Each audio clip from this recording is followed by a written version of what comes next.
nós temos tuberculose, pneumotórax, bronquiectasia, tabagismo. Falei mais um? Acho que é só.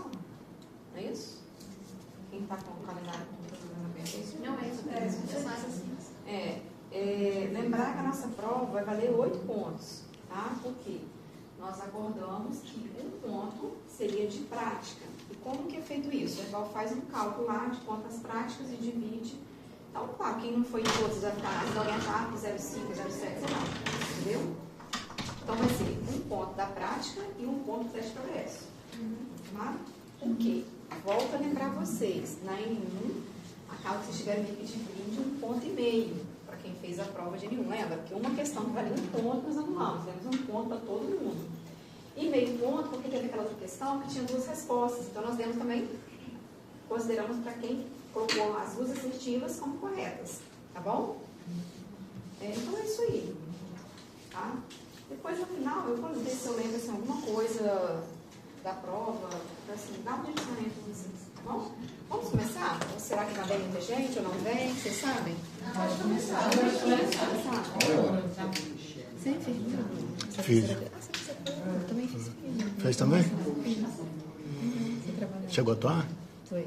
Eu trabalho lá na Unimed, na UTI lá. UTI 1, Unimed Campos. Aí vou e volto. Nossa. Então, eu entrei com esse pensamento, mas eu estou muito direcionado para anestésio. E aí eu até estava perguntando, por que não tem nenhum anestésio trabalhando como intensivista? Aí falar, porque não compensa, porque a área de anestésio é muito boa. Porque um anestesista ali dentro da UTI, ele tem tudo para trabalhar. Sabe entubar, acesso. Hoje lá eu não vejo ninguém. Não vejo ninguém. Quando eu trabalhava, agora não intensivista também. Nós tínhamos 3 anestesistas que faziam plantão em gravidez aqui em Jesus. Sim. Aí eu olho assim, não vejo uma pessoa melhor para estar ali, entendeu? Para conhecer drogas, acesso, intubação. Então, assim. Mas eu não. Mas eu tive a oportunidade de acompanhar rapidamente uma colega que é anestesista. Ela falou, Bruno, meu primeiro plantão de acadêmico foi na UTI. Que ela logo entrou na residência de anestesia, aí ela começou a fazer o plantão na UTI. Aí eu falei, você vê o tamanho de relação, intimidade. Então provavelmente eu vou também, se Deus quiser. Tem tudo a ver com uma época, porque eu estou mostrando aqui agora, eram 3. Eram 7 protagonistas, eram 3 que eram anestésio, que era gerar pneu. Nossa. E mais 2, outros 2 eram cardiologistas. A UTI estava muito bem servida. Meu Deus. Mas é por isso que eu fiz pneu, porque na fisioterapia eu fiz cirurgia para fora. Ah, sim. Eu trabalho na verdade, eu fiz direito química depois, a pneu surgiu, deixa eu fazer para mim. Então, para mim, o que pegou? Na minha época, não tinha nada direcionado tanto para intensivista, na minha época de fisioterapeuta, quando eu fiz fisioterapia, que foi em 2000. E, então, não tinha nem essa matéria, UTI, intensivista. Sabe quando que eu fui para UTI? Quando eu fui para o hospital, para UTI, foi na época do Covid. Que eu atendia trauma ortopedia. Chegou, acabou o atendimento ambulatorial naquela época. Aí falei assim, vai todo mundo para o hospital. Eu falei, e agora? Aprendi lá.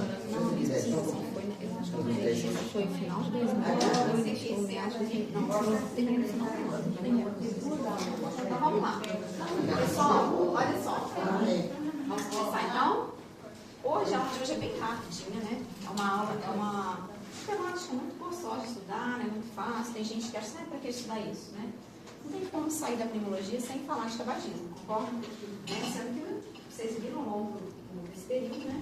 Que muitas das doenças são decorrentes ao tabaco, né? E também nós precisamos o quê? Saber tratar o paciente que quer parar de fumar. Não é nós médicos conversar com o paciente, isso aí foi cigarro, você tem que parar de fumar, se você não sabe tratar, né? E o tratamento é uma coisa simples que precisa ser entendida, né? Em que situação colocar, não precisa do pneumologista saber tratar com tabagismo, sensação de tabagismo, né? Então, esse tratamento, desde a atenção básica, né, até o professor do socorro lá, você pode ter uma conversa legal com esse paciente, ou poder saber orientar, né, para onde ele vai, né, saber falar que existe medicação que ajuda. Então, hoje nós vamos ver um pouquinho, passo a passo disso daí. Então, vamos lá, gente.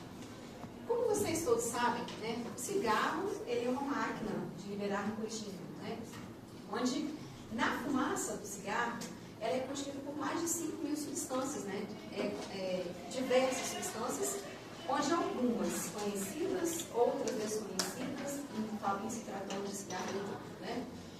E essas substâncias, o que elas fazem? Elas têm uma fase particulada e uma fase gasosa, que, frente a essas fases, nós vamos ter duas correntes de aquecimento, que é a chamada corrente principal, que é aquela corrente quando a pessoa, né, acende o cigarro, naquela primeira tragada, né, que acende ali, que fica vermelhinho na ponta do cigarro, é a chamada corrente principal, onde ela chega numa temperatura de 884 graus Celsius, naquela primeira corrente. E a corrente chamada secundária, que é entre uma tragada e outra, né, é atingida uma temperatura de 835 graus. Mas por que eu estou falando de temperatura? Porque eu quero saber de corrente, né? Eu quero saber que vocês entendam o seguinte: é através dessa temperatura, dessa corrente, em que é liberada 5.000 substâncias nocivas e cancerígenas, né? Então, dentre elas nós temos a nicotina, que é a principal delas, né? O monóxido de carbono e diversos outros cancerígenos, tá? E, gente, qual é o grande problema do vício do tabaco? O grande problema é a nicotina. Por quê? A nicotina, em uma primeira tragada, no primeiro cigarro que a pessoa vai fumar, ela consegue chegar no nosso cérebro em menos de 20 segundos. Então, a gente não está falando de minuto, nem meio minuto. Em menos de 20 segundos, a nicotina ela consegue chegar no cérebro e daí já consegue criar todo o seu mecanismo de dependência, né? Então, por isso que a gente fala que o cigarro é uma máquina para liberar nicotina. Porque se a cada 20 segundos estou liberando nicotina, então imagina qual o volume de nicotina eu vou ter no cérebro, né? E aí vocês sabem, só relembrando, né, que existem várias formas de consumo de nicotina. Então, existem as formas com combustão e sem combustão. Quando a gente fala da forma com combustão, nós relacionamos aí ao cigarro comum, né, ao cigarro antigo, fedorento, né, vamos dizer assim. Que esse cigarro, ele pode ter aditivos ou não. Então, dentre esse cigarro comum, vale a gente destacar também o uso do narguilé. Né? Então, o narguilé, ele é um cigarro que é com combustão. Por ser com combustão, a gente entende que o aquecimento vai ser maior, concorda? E aí, muitas das vezes, né, a pessoa fala assim, eu vou fumar um narguilé porque é menos nocivo do que eu fumar um cigarro comum da Souza Cruz, digamos assim. Só que engano de vocês. Por quê?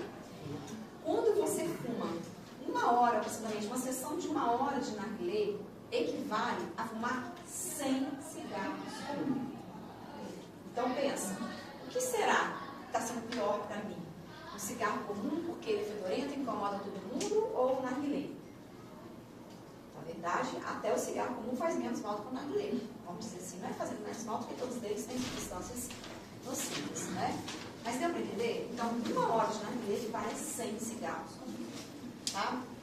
E aí também, nós temos a outra forma de consumo, que é o chamado sem combustão, né?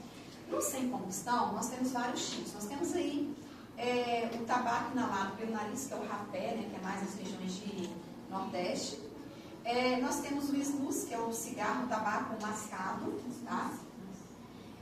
Temos também o que vem em crescente, né, gente, que é o cigarro eletrônico, que apesar de ser proibido em nosso país ainda, mas sabemos que ele é de fácil acesso, fácil comercialização, né? E vem um uso crescente aí. Nós temos também uma outra forma de consumo de sem combustão, é o cigarro aquecido.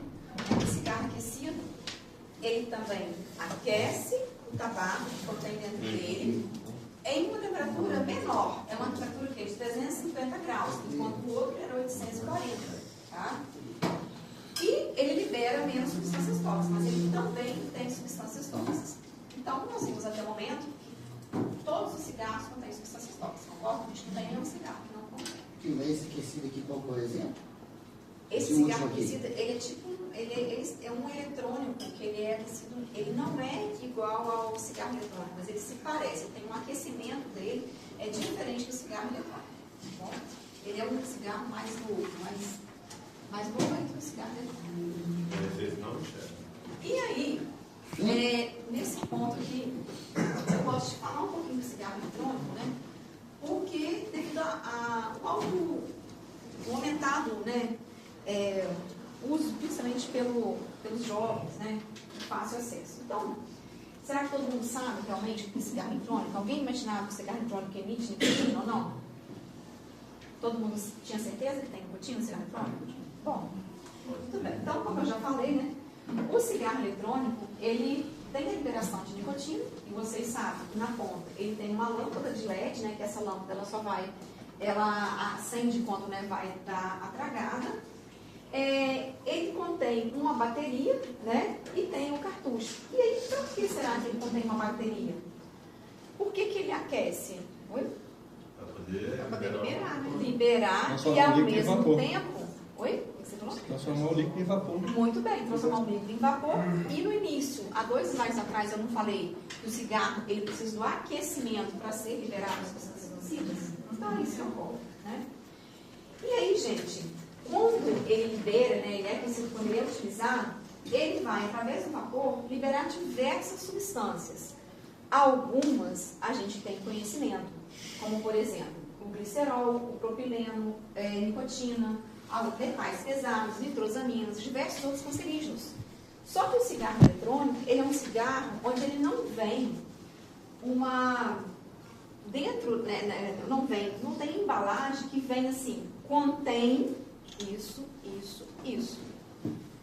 Ninguém sabe, na verdade, o que tem dentro do cigarro eletrônico. Ninguém não, a gente sabe de algumas substâncias, mas que ele pode ter diversas e muitas outras substâncias, isso nós não sabemos exatamente quais, né? E por isso que ele é nocivo, tanto quanto ou pior do que um cigarro comum. Porque o cigarro comum com combustão tornou sua obrigatoriedade, vou dar o exemplo da Souza Cruz, eu sei que existem outros fabricantes, mas que tem que conter no seu rótulo ali exatamente o que contém. E com isso, a Agência Nacional de Saúde ela consegue fiscalizar realmente o que ele tem. Agora, o cigarro eletrônico não. E é por esse motivo que ainda não tem a sua liberação no Brasil, né? E aí, para pior, quem acha que o cigarro eletrônico, né, ele é um cigarro menos nocivo, se engana. Por quê? A cada 15 a 30 tragadas é a mesma coisa que você fumar um cigarro comum. Tá? Então não tem essa de falar assim, eu estou substituindo porque ele é menos nocivo. Não, não é. Tudo vai virar igual ou pior do que um cigarro comum. Tal como eu não falei que narguilé 1 hora equivale a 100 cigarros comuns. Então olha só a proporção. Tá bom? Então isso aqui só, né, para vocês começarem a relembrar. E aí, gente, vem algumas questões. Então, será que o cigarro eletrônico, ele é um mocinho ou ele é um vilão? Porque quando ele chegou na falácia de falar do seguinte, eu quero parar de fumar, eu não consigo, então eu vou trocar. Eu vou usar o cigarro eletrônico, porque ele é cheiroso, ele me incomoda, e não faz mal. Entendeu? Então, essa foi a jogada, né? Mas aí a gente pergunta, qual a dose liberada de nicotina no cigarro eletrônico? Alguém sabe? Nem eu. Ninguém sabe. Quais são as substâncias tóxicas do vapor? Sabemos? Algumas eu falei ali, mas nós não temos certeza de nada, se tem ou se não tem, né? Qual será a influência do cigarro eletrônico na pandemia tabágica? Por quê? Nós falávamos em pandemia, porque o número, eu vou mostrar para vocês, de tabagistas no mundo era muito grande. A gente vivia numa pandemia, né? Vamos voltar aí a alguns anos atrás, uns 15, 20 anos atrás, a gente passava na rua, tava aquele, né? A gente sempre via todo mundo fumar, era em restaurante, a gente, né, se engasgava com aquele pano pequeno, não tinha essa nem aquela. Eu acho que o único lugar que não se fumava era dentro de um hospital. No resto, né? Então, nós... Oi? Quem fumava escondido. Quem fumava, exatamente. Até quem fumava escondido no hospital não sabia que estava fumando, né? Eu falo que, tipo assim, O paciente é igreja, verdade, eu acho que é só na igreja. Ele deu exemplo bom, acho que o hospital nem pode ser mais exemplo. Na verdade, assim, eu falo para o paciente que fuma, né? Quando ele chegar, eu parei de fumar. É uma coisa que não tem como esconder, que o próprio cheiro dele, né, já entrega. A voz já entrega, a pele, né? Às vezes você só fuma, né? Como que a senhora sabe? Então ele tem as características que o acompanham. Então por isso que nós falamos que nós vivíamos numa pandemia tabágica. E aí veio chegar no cigarro eletrônico exatamente com essa falácia. Vamos acabar com a pandemia tabágica. Vamos trocar por uma coisa melhor. Só que aí é melhor. Né? Quais são os efeitos de longo prazo sobre a saúde com relação ao cigarro eletrônico? Será que nós temos dados que já nos indicam a longo prazo que ele pode funcionar? Ninguém sabe, né, gente? Nós já temos, sim, algumas doenças, né? Hoje em dia comprovado, de 2019 para cá, existe uma nova doença que é ocasionada especificamente pelo cigarro eletrônico, mas assim, é uma. E a gente não consegue ter essa noção de a longo prazo, porque nós ainda não tivemos o quê? Estudos de longo prazo, uma vez que é uma coisa nova, ainda considerada nova. Né? E aí, será que essa explosão, a bateria tem risco de explosão? Sim ou não? O que vocês acham? Sim, é por esse motivo que é proibido o cigarro eletrônico dentro de aeronave, né? Pelo risco de explosão. E aí a gente pergunta, será que realmente ele vai ser útil na redução de danos à saúde? Será que ele vai ser útil para cessar o tabagismo como uma indicação também ao paciente, troca esse por esse, porque esse vai ser melhor? Então, fica essas perguntas aí para todos que usam, né?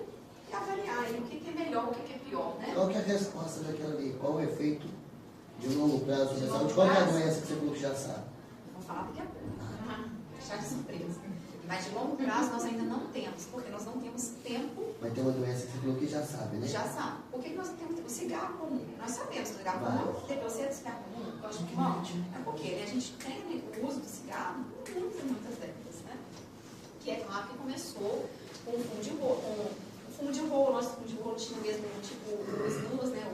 O rapé, aliás. Então, antigamente as pessoas cheiravam aquilo ali, né? E aí, gente, então, em 2022, teve uma briga, não sei se vocês lembram, muito grande de liberação ou não de cigarro no Brasil. Né? Isso foi no Congresso, a Sociedade Brasileira de Pneu entrou, todas, na verdade, não foi só a Sociedade de Pneu, foi a ANB, a Associação Médica Brasileira, que ela que manda em todas as sociedades de especialidades. Né? Então, a ANB, houve muita luta, né, no Brasil sobre o posicionamento de liberar ou não liberar os dispositivos eletrônicos de fumar. E eu trago isso, não que eu quero que vocês decorem, né, claro, mas só para vocês entenderem que qual foi o parecer, né, final da ANB. Então, a conclusão que chegamos é o quê? Que os dispositivos eletrônicos para parar de fumar, como por exemplo vape, cigarros, né, cigarro eletrônico, cigarretes, enfim, eles constituem sim, eles são uma ameaça para a saúde pública, né, porque eles é um misto de combinação, é um misto de riscos, né, onde já se conhece efeitos danosos e também onde se observa o quê? Um aumento muito grande e muito rápido do uso do cigarro eletrônico no nosso país.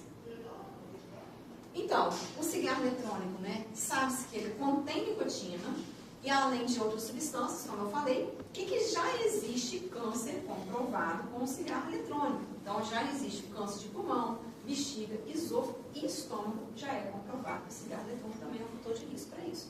Tá? Eu vou pular só nos principais, para se quiserem vocês lerem. E aí, gente, o que se concluiu também? Que realmente foi uma jogada da indústria tabágica. A indústria tabágica, ela via que ela estava perdendo, meu Deus, Souza Cruz, na minha turma, como eu vou fumar, gente? O pessoal está falando de fumar, né? A medicina aí, estimulando, falando que o tabaco faz mal, então, epa, os chineses muito inteligentes, nós temos que inventar alguma coisa, né? E nós temos que mostrar que é uma coisa boa. Então, na verdade, isso já se observou o seguinte, que os cigarros, os dispositivos eletrônicos, eles vieram para tentar normalizar, né, o uso, o consumo de tabaco de outra forma. E os estudos científicos, eles também mostraram que os dispositivos eletrônicos de fumar, tanto de forma aguda quanto crônica, está relacionado a diversas doenças respiratórias, gastrointestinais, orais, além de causar também dependência, claro, né? E estimular cada vez mais o seu uso. E aí, né, quando foi em 2019 nos Estados Unidos, conseguiram chegar à conclusão de uma nova doença pulmonar, que é uma doença que, acredito eu, tomara que eu esteja enganada, mas que em breve vai ser uma nova temática, uma nova aula de pneumologia, chamada EVALI. EVALI, então, é uma nova doença pulmonar ocasionada especificadamente em relação ao cigarro eletrônico. Vou lembrar quando eu falo cigarro, todos os dispositivos eletrônicos de fumar. Então, em 2019, né, onde foi se comprovado nos Estados Unidos, tá? Né, o uso a doença EVALI, tá? E ela está relacionada à presença de alguns solventes e aditivos que contêm estes dispositivos, que vai ocasionar fibrose pulmonar, bronquiolite obliterante, que é para o resto da vida, né? E é uma doença onde vocês vejam aqui, ó, nessa tomografia, onde a gente consegue ter aqui, ó, várias opacidades, tá? Em vidro fosco e bilateralmente. E é uma doença de evolução muito rápida para a SARA. Né? Vocês sabem o que é a SARA, que é a síndrome acústica respiratória aguda. Então, assim, nós estamos tendo, cada ano, diversos números de óbitos por SARA em pacientes com EVALI, e inclusive no Brasil, tá? E aí no Brasil, o primeiro caso, ele apareceu em agosto de 2020, de EVALI, no caso, né? Então, mas a Anvisa acabou, em 2020, conseguindo então notificar 9 casos de EVALI no Brasil. Infelizmente, hoje, os dados, eles são muito maiores a cada dia, a cada mês, a gente consegue observar e, inclusive, aparece na mídia.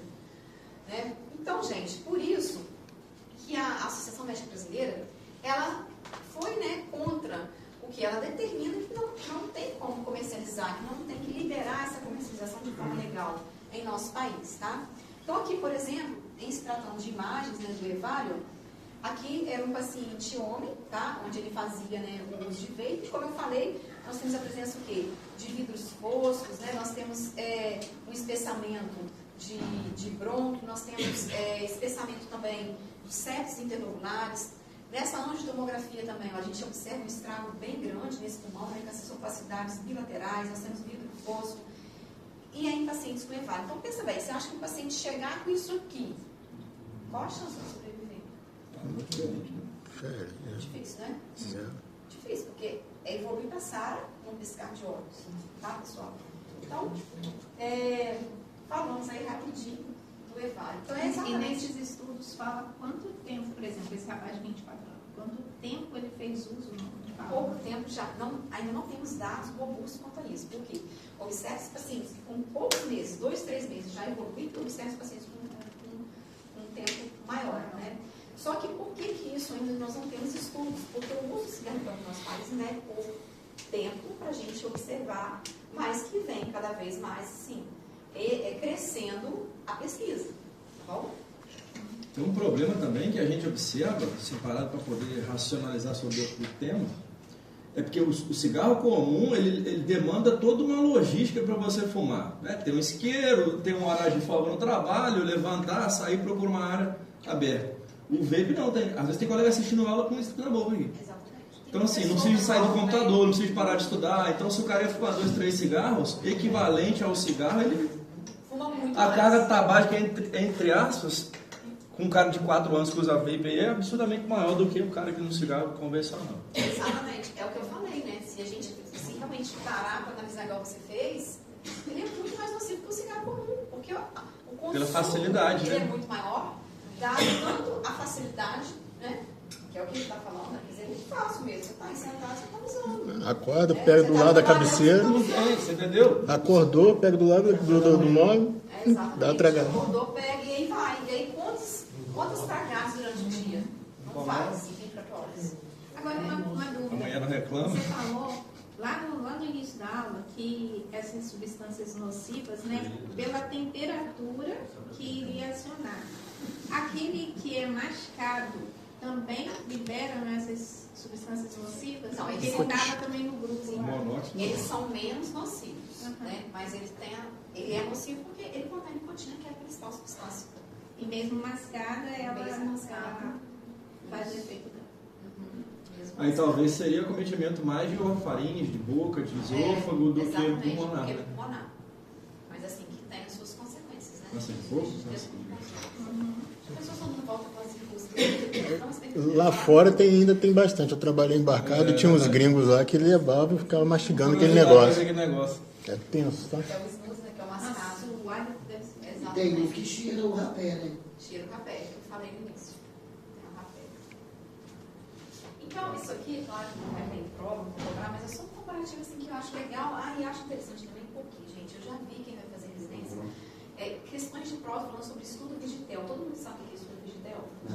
Então, por isso que eu gosto bem dessa cidade de lembrar, informar vocês e lembrar dessa situação.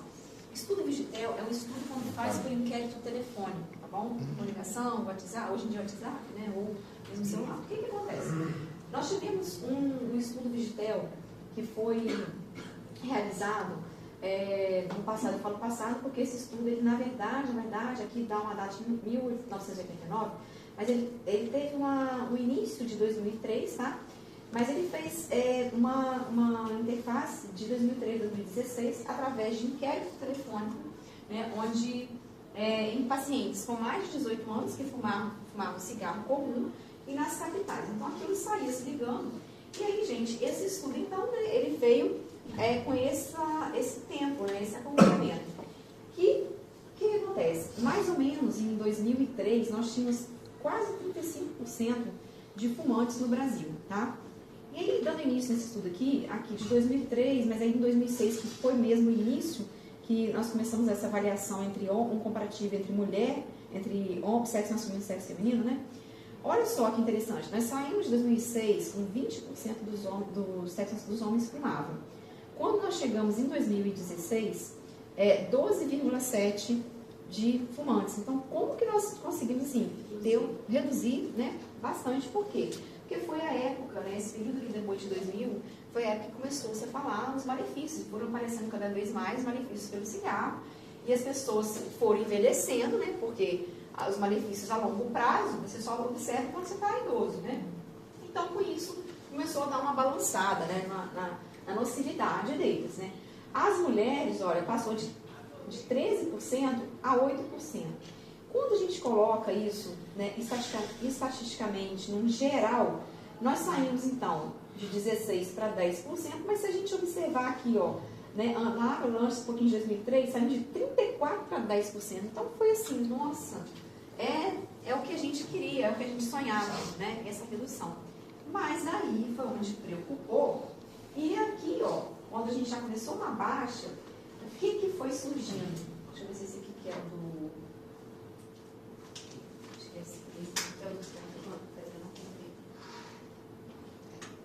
Então, gente, quando isso aqui estava em decréscimo, começou o uso do cigarro eletrônico, tá? E aí, em um estudo Vigitel também, entre 2006 a 2023, com relação ao uso do cigarro, olha só, saiu de 15,7% para 9,3% de pessoas fumando. E aí, deixa eu ver aqui, nesse aqui ainda é o estudo, então, que eu falei, esse aqui é compatível de homens e mulheres, tá? Daí o estudo, só um pouquinho, desculpa de vocês. Aqui foi até 2016, e aí depois também, nesse interim, né, permaneceu-se um outro comparativo, mas que fez de 2006 para 2023. Então, a gente não estava em decadência com o uso do cigarro comum, tá? Logo depois, começou-se, né, um estudo sobre o quê? O uso do cigarro eletrônico, um estudo Vigitel também, que começou de 2019 a 2023. E aí, olha só, nós tivemos aqui, onde nós tínhamos 3,3% dos homens usando cigarro eletrônico, onde em 2023 caiu um pouquinho. E as mulheres, ó, nós tivemos de 1,5% a 1,4%. Então, quer dizer, isso aqui está caindo, está aumentando, ainda está em cima do mundo, né? Então, a gente observa que até 2023 isso está meio que estático, tá? Isso não teve um decréscimo tão relevante quanto o cigarro comum. Então, essa é a nossa preocupação. Será que realmente o que aconteceu, será não? A gente sabe que sim, né? O que aconteceu foi uma troca, né, de produto a ser utilizado, o cigarro comum com o cigarro eletrônico, né? Então, quando a gente fala em dados epidemiológicos, né, gente, a Organização Mundial de Saúde, ela já sabe que nós temos mais de 8 milhões de pessoas fumando, né? Nós temos o quê? 12% de óbitos no mundo, um total de 480 mortes por dia. Então, 480 pessoas morrendo por dia por conta do cigarro. Nós sabemos que ele gera mais de 60 tipos de doença, né? Sabemos que é de alto custo. E em 2023, que foi o nosso primeiro estudo Vigitel lá para o cigarro eletrônico, né? Já se tinha chegado à conclusão que quase 3 milhões de brasileiros já consumiam os dispositivos eletrônicos de fumar, onde foi um dado 5 vezes maior que 2022. Então, a gente observa que isso vem aumentando. E um outro processo que isso vem aumentando, que o colega ele falou da facilidade do dia a dia, né? A grande preocupação são os jovens. Hoje, os adolescentes, eles já estão usando, né? Então, eu falo criança, mas a gente sabe que adolescente, mas 12, 13 anos já estão utilizando. Antes não. As pessoas iam utilizar numa idade já de 18, 17, 20 anos. Então, pensa bem o que será da nossa população que desde cedo já faz uso de dispositivo eletrônico de fumar. Faça psicologia, porque vai precisar de muito tempo para tomar conta desse povo. Tá bom?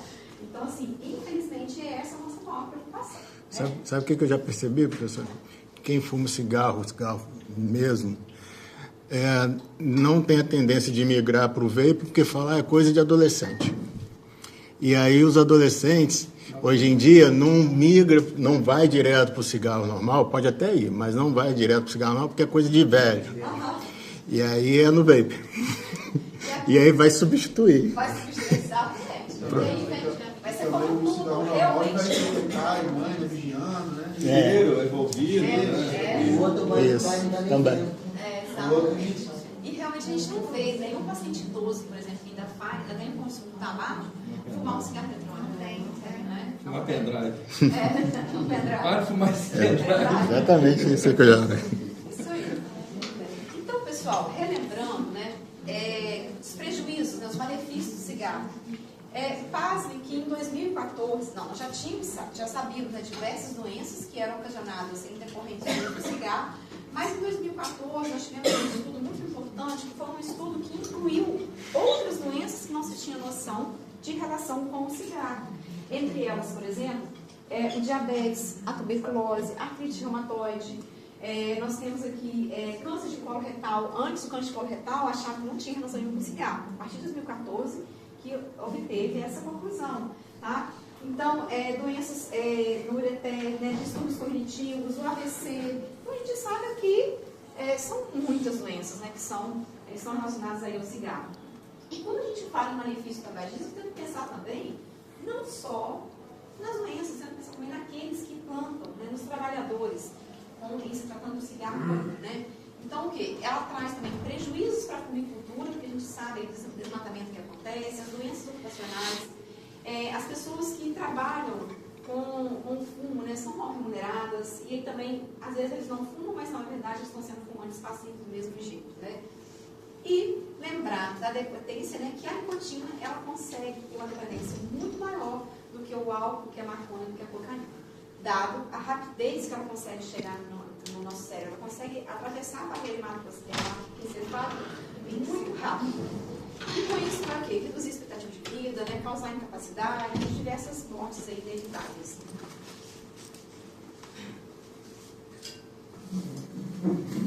E ainda falando dos malefícios, nós temos que lembrar também, gente, do fumo passivo, né? Lembrar aí das crianças, dos recém-nascidos, os efeitos do fumo passivo são imediatos, né? E, ao mesmo tempo, nós tivemos, em conjunto com aquele outro estudo, o mesmo estudo, ele comparou também a quantidade, quais são as doenças que o fumante passivo, né, também poderia ser acometido. Então, em 2014, veio o quê? O principal aí que mais destacou foi o AVC, porque até então não se tinha certeza que o fumante passivo também poderia ter como ser um fator de risco tão importante para o AVC, tá? E aí, nós temos que lembrar dos bebês, das crianças, o maior risco de infecções, as crianças que já nascem aí com problemas pulmonares, né? Os adultos não fumantes, né, que são aí um risco importante de desenvolver doenças também ligadas ao tabagismo. Então, a gente tem sempre o quê? Que lembrar que o fumante passivo, ele também é considerado um fumante, como se ele estivesse fumando. E vocês, assim, no ambulatório, não sei se vocês tiveram a oportunidade de pegar, mas a gente pega, assim, pessoas que não fumaram, né? Mas aí também faz a gente lembrar, como, a mesma coisa do paciente aí que usa o fogão a lenha, né? A fumaça do fogão a lenha, dos churrasquinhos, né? Que também combina um pouco, mas o fumante passivo. Então, isso é muito importante a gente lembrar, sempre de orientar o nosso paciente que está sendo prejudicial não só para ele, mas para o outro também. E aí, e será que tem benefício? Nós temos que ter argumentos, né, para poder tentar convencer o nosso paciente o benefício que ele vai ter na cessação do tabagismo, tá? Então, gente, nós temos benefícios imediatos, benefícios rápidos, como, por exemplo, a melhora da capacidade cardiorrespiratória e a melhora da capacidade física. Esse paciente, quando ele para de fumar, em um mês que ele parou de fumar, ele já tem uma melhora no seu condicionamento físico, na sua capacidade cardiorrespiratória, né? Então, nós temos que orientar meu paciente também que quando você para, você reduz os riscos, né, as morbidades, mortalidades, você tem uma melhora da qualidade de vida, você aumenta a expectativa de vida, né, reduz complicações. Isso é sempre a gente lembrar, porque parece ser óbvio que eu estou falando, mas o nosso paciente, ele ainda não teve o start de entender que isso é uma coisa óbvia e que é possível acontecer. Tá? Os benefícios, né? A gente temos que lembrar os benefícios de proibir de fumar em ambientes fechados, né? Principalmente quando a gente pensa no paciente, no tabagista passivo. Ele é o mais beneficiado aí da proibição de fumar em ambientes fechados. Por quê? A gente sabe que vai reduzir internações por infarto, por AVE, em pacientes em gestantes, né? E em pacientes, em bebês, em crianças, aí, ele reduz a prematuridade, a asma, né? Reduz internações por outras doenças, como o asma, o DPOC, o infarto e o AVE, principalmente, né? As doenças cerebrovasculares, as doenças cardiovasculares, as doenças pulmonares, elas estão em um potencial muito à frente quando se diz a relação de fator de risco tabaco, tá? Professora, essas alterações que essas substâncias causam no pulmão, elas são irreversíveis. Uma vez, mesmo que você tenha parado de fumar, você vai ter alguma, tipo uma cicatriz. Não, depende, né? Porque depende de que sentido. Por exemplo, obstrução de artéria. Se você for muito tempo, você vai ter, às vezes você vai ter evolução arterial, mas aquilo ali vai parar. Entendeu? Então é um ganho. Entendeu? O DPOC, você vai ter um enfisema pulmonar, mas às vezes você não tem tosse. Você melhora a sua tosse, porque a tosse também, tosse, o pigarro, aquela secreção de manhã, é uma melhora muito rápida, assim, quando para de fumar. Porque o fator irritativo, ele foi cessado também. Entende? Então, assim, não posso falar que esse paciente, quando para de fumar, e o Herval deu isso na aula de câncer de pulmão, quando fala do rastreamento do câncer de pulmão. Lembra? Que a gente tem que ver pela carga tabágica, pelo tempo que ele parou de fumar e pela idade. Então, quer dizer, mesmo se ele parou há 14 anos, ele tem risco de câncer de pulmão? Ele tem. Né? A gente não pode falar que ele não tem risco. Não posso falar que ele não vai ter AVC, que ele não vai ter infarto. Mas a gente tem que pensar que o risco ele diminui muito. Entendeu? É claro, por exemplo, paciente jovem, vamos dizer a colega aqui, né, que vai parar de fumar, que ela já falou que ela é tabagista. Já estou parando. Tá parando? Aí, bom, parabéns pra ela, já bateu palma pra ela. Então tá, então hoje vocês vão ver em qual estágio de mudança ela está, hein? Vocês pegam ver. Mas de ciclo máximo, não fumar, não dá nenhum na semana, já está diminuindo muito. Tá de parabéns. As pessoas estão aplaudindo você. Né? As pessoas batendo palma pra você, ué. Michele, todo mundo deu uma Não parar não, tudo não, mas você melhorei muito, tá bom demais. Já tá muito bom. Tá muito bom, mas pode melhorar, né? Pode melhorar. Já busquei o adesivo também, mas eu deixei para poder pegar as provas. Ah, tá bom. Mas tem que dar sono. O estabelecimento atingível. Mas olha só, isso é muito importante. Busquei lá onde o Evão mandou buscar. Lá no A Bom senhora Jesus. vai ajudar a Juliana que a carga tá baixa. Só ajudar ela na prova. Ah, pode dar Sim. outro esse, não. Tá bom. Então, o que eu estava dando exemplo, por exemplo, vamos supor que ela vai fazer, posso botar para você? Pode, verdade. Que ela vai fazer um eco de carótida. Já vou ter que fazer. Esse pediu, o Evão já pediu. Aí, Vamos supor. então, olha só, se ela fizer, vamos supor que hoje eles não vai ter nada de obstrução, beleza. Se ela parar, pode continuar no nada, né? Claro que também depende de outros fatores, né, gente? Consumo de gordura. Mas vamos supor que ela faça e tenha lá 10% de obstrução. Se ela parar de fumar, a tendência disso aí é não aumentar, é estabilizar. concordam? É claro que lá na maternidade a gente vai ter, sim, ao longo da vida, fatores que são aditivos e que vão se considerar a uma obstrução. Mas você está me entendendo agora? Que o risco, assim, a gente consegue reduzir muito o risco. Fora do infarto, né, também, que quando eu penso assim, falo em arterial, a gente já pensa logo no AVC, no infarto. Então, na demência, eu tenho um paciente hoje que tem demência dado ao uso de cigarro, porque ele tem uma obstrução de carótida de 70%, 75%, que é indicação de cirurgia, mas a paciente não consegue, porque além da demência, ela está com DPOC, tem mesmo até um paciente recente agora, ela já infartou 2 vezes recentemente, ela tem o DPOC e ela evoluiu para demência chamada demência vascular, entendeu? Então, complicado. Então, a gente consegue reduzir isso tudo, né? Se em pouco tempo, né, de fumo, conseguir cessar. Mas tô brincando, a gente tem muitos resultados bons também em pacientes que fumaram 50 anos, tá? Isso tudo depende da consciência, né? E aí, será por quê que é tão difícil parar de fumar, né, pessoal?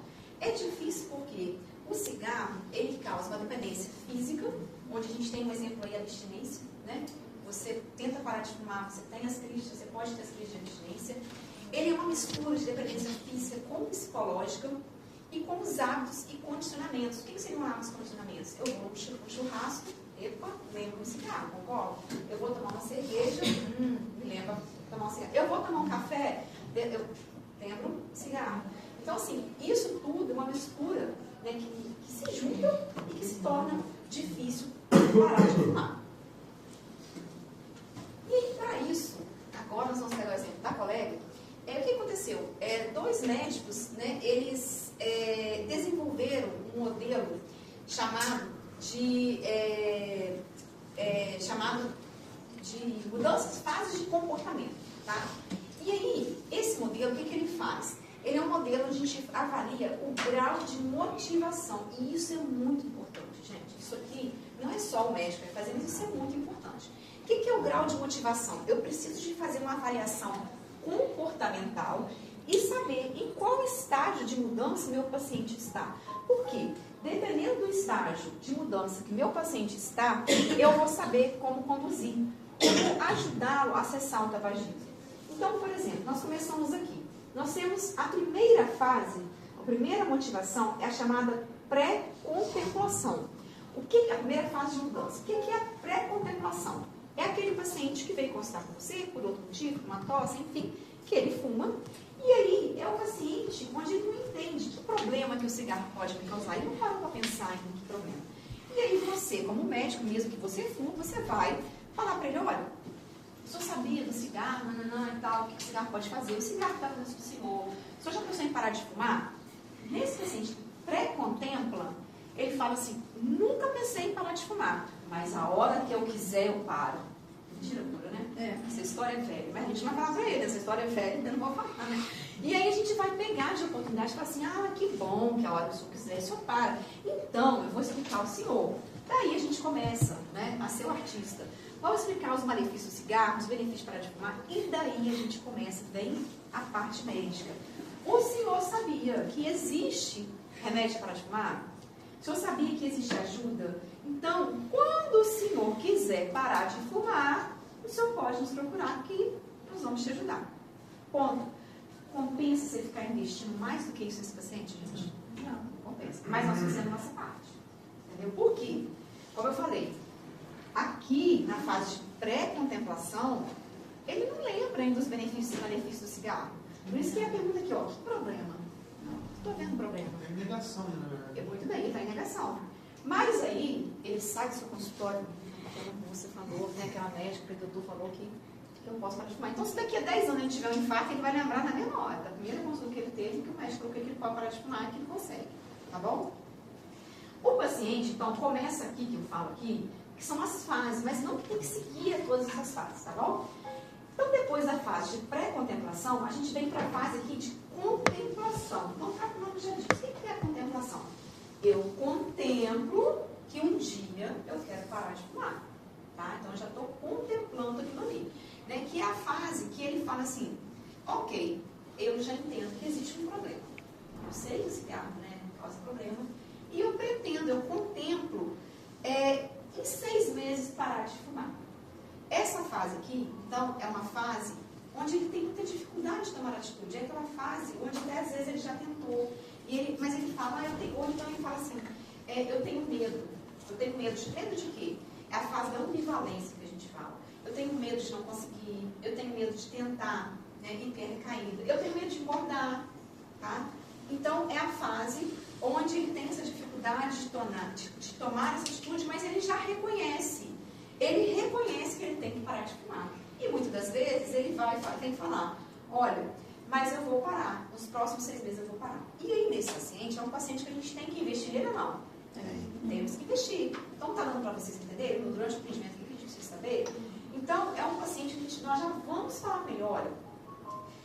Muito bem, quando você se sentir preparado para fumar, você vem aqui.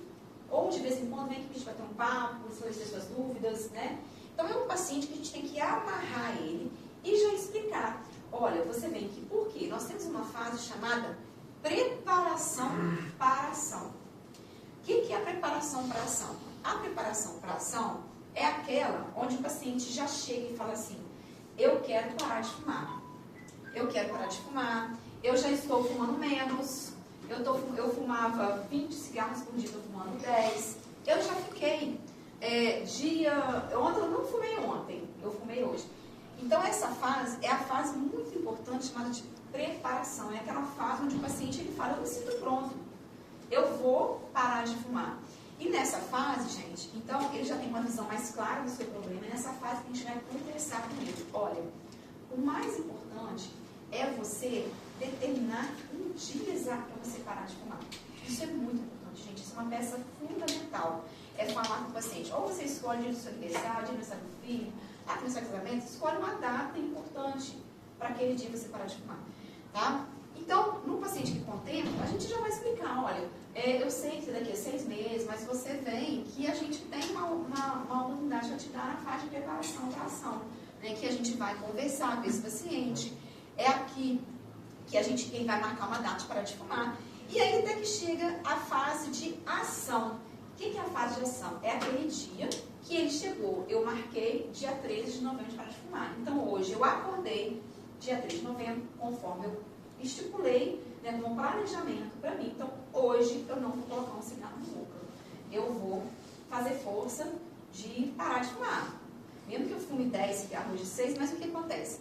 Nessa fase de ação aqui, ó, o que o ideal é ele passar pela fase anterior de preparação para ação. Porque nessa fase de preparação para ação é a fase onde a gente já pode começar a dar remédio a esse paciente.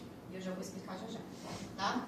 Por quê? Porque aí no dia que ele vai agir, nós já temos outra medicação a fazer para esse paciente.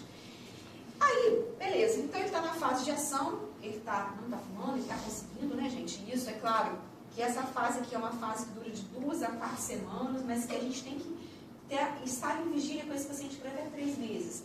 Mas em 2 a 4 semanas, aqui nós vamos explicar tudo para ele, explicar que vai ter abstinência, que vai ter a fissura, o que ele vai fazer, né? Beleza? Ele passa para a fase de manutenção, né? Essa manutenção é a fase em que ele continua até a ação de não estar fumando. Mas é uma fase que a gente tem que ter vigília, porque recaída pode acontecer. Passado 3 meses, parou.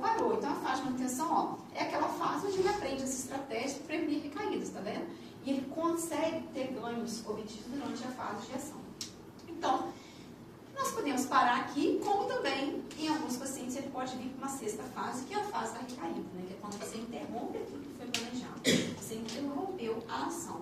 Então, fazendo um exercício prático aqui, já que a prova também já está chegando, vocês vão falar para mim, em qual dessas fases a nossa colega está? Na fase Está na fase de ação já, não, de ação, já começou a reduzir, ué? Não, preparação. A preparação é aquela, quando ela falou assim, depois da prova eu vou parar, isso é muito importante. E é isso que a gente tem que estimular. Você escolhe uma data certa. E depois da prova eu vou usar o adesivo. Pior que tem prova. Mas ela já iniciou a reduzir a carga da máquina dela. É na preparação Ela da já- ação. Ela já está agindo. De qual prova, bicha, é isso? Ela já está agindo. Existem 2 formas de parar, de forma gradativa Isso ou de mesmo, forma então, ela já está revertida. preparando para medicação. Ela está parando de forma gradativa. Não, pois é, ela já está assim, fumando menos, né? Está parando de forma Tá fumando gradativa. menos. Não entendi que na fase não. de preparação A redução pra gradativa, sair. ela já está E assim Porque já não. esse tema aí tem muito essa questão de... Mas o 3 com 4 ali fica muito perto, né, professor? Então, por exemplo, que aqui, tipo, já está diminuindo e tal, já diminuiu bastante, tá? Na ação, onde está ali, vou agir, tipo, você já está bem, já está parando, mas teria que ter parado, não fumar nada, então, para entrar no quarto. É o dia que você vai marcar. Você diminuiu. Você tem dia que não fuma, tem dia que não Isso. fuma. Então tá na 3. Mas você vai marcar. Que dia que acaba as provas, gente? É, 28. se Deus quisesse que eu ficar na sua, dia 28. Então, quem sabe, a 28 já... É isso que eu estou falando, eu estou brincando, mas é verdade. É ideal que o paciente marque uma fase. Ah, mas pode acontecer dele não ter marcado e de não ter consultado, não ter passado, já chegar nessa fase aqui? Pode, nada impede. Como também, a fase de ação é aquela onde realmente ela está falando. E por que isso é importante? Agora ela falou do adesivo. O adesivo, o ideal é você utilizar no dia de ação. Entendeu? Que é o ideal. Vai sair no dia de ação. No dia de ação. Você está usando agora, está reduzindo, tudo bem, pode ser quanto dele, mas o que a gente utiliza aqui nessa parte de preparação para ação? A gente utiliza a medicação que vai te reduzir essa... Oi? Reduzir o desejo. O desejo. No caso, nós temos hoje a bupropiona e nortriptilina. Então, por quê? São medicações que eles demoram em torno de 15 dias para começar a fazer efeito. Então, nessa fase de preparação, é a fase que você já dá a medicação oral, já orienta que no dia da ação a gente vai começar com adesivo. Ah, mas ela começou com adesivo.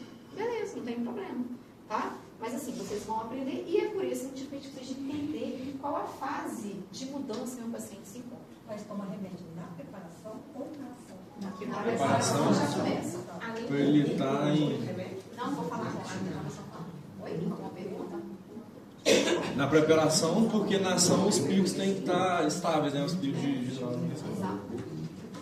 Alguma dúvida aqui? Professor, só para essa questão de estar discutindo em relação a parar e se preparar, porque quando vai tratar de substância psicoativa, não existe essa coisa de você estar na ação e diminuindo o uso. da gradação. Né? A ação realmente quando você cessa o uso. Porque tem muita coisa de substituir droga ou diminuir, né? E você vai, claro, usar a droga controlada aí para diminuir a ansiedade, depois... não sei se vai falar de medicação, mas a ibogaína, ela chegou a entrar nesse... Não, né? A gente teve que falar da ibogaína, mas era importante isso, em qual fase, né? Só queria usar a ibogaína na fase de negação, achando que era um milagre, mas não existia. Então, ali o 13 já estou tomando um medicamento, um adesivo, estou preparando. E no 4 eu parei. No 3 você vai preparar. Você vai começar a propor isso para ele, né? A propor. O paciente vai chegar e falar assim, eu já tentei algumas vezes, eu quero parar. Hoje vai falar, olha, eu estive que eu quero parar. Eu quero parar. Ou ele vai falar assim, eu já tentei, há 4 anos atrás, tentei parar de fumar, não consegui. Então, quer dizer, é um paciente que já tem essa preparação, porque ele já tem na mente dele que ele vai agir. Tá? Então é um paciente que você vai... Não adianta você pegar na fase de negação lá e querer que o cara pare. Sim, Tá, mas no 3 aqui você já pode dar o GUP para ele já ir tomando o GUP. Tem que ser daqui de parar. Ele já está tomando remédio, é isso? E é o GUP qual outro que a senhora falou? e o 4 e o 4 especificamente marca quando ele parou, vou parar hoje de fumar. Parou hoje, mas ele está tomando remédio. Está tomando remédio. Quer dizer, ele parou, ele vai estar tomando remédio aí durante muito tempo. Ideal pelo menos 3 meses. Por quê? Porque eu sei que depois tem a fase de manutenção. E eu sei que o meu paciente nem pode chegar na fase de recaída. E é o que eu não quero. Concorda? É importante também na questão de fase de recaída, então nesse assunto, não colocar ela como um monstro. Ela vai fazer processo da parte de tratamento, da parte de recuperação. É colocar como um monstro para o paciente. Recaída, né? Ela vai acontecer. E a recaída não é quando a pessoa usa, né? O comportamento dela já vai levar você a prevenir uma recaída. Exatamente. E é por isso que a gente vai ver agora como que a gente também aplica isso.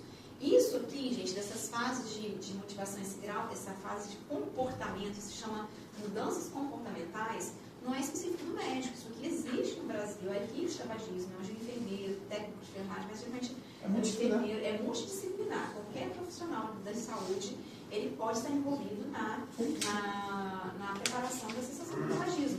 Precisa do médico? Precisa, porque a medicação cabe a nós, a nossa responsabilidade e a nossa orientação, por quê?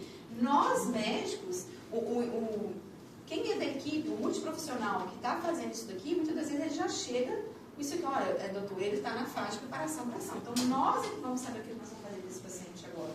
Entendeu? E quando tiver recaído, não desistir do paciente. Exatamente isso. A gente tem que conversar muito com o nosso paciente. E as nossas palavras, a gente tem poder. Não que a palavra de outro profissional não tenha também. Mas, assim, tenta sempre pensar no lugar do outro. Tá?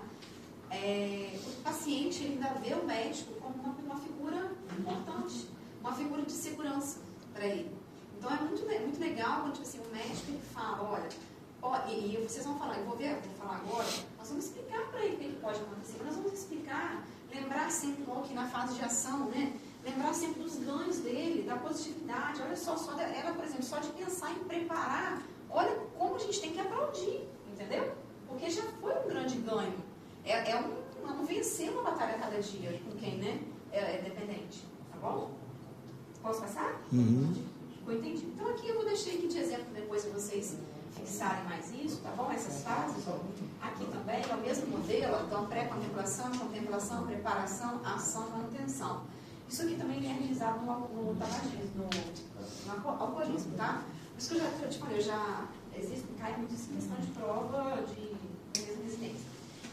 E aí, gente, é importante também, né, em algumas situações, a gente avaliar o grau de dependência, né?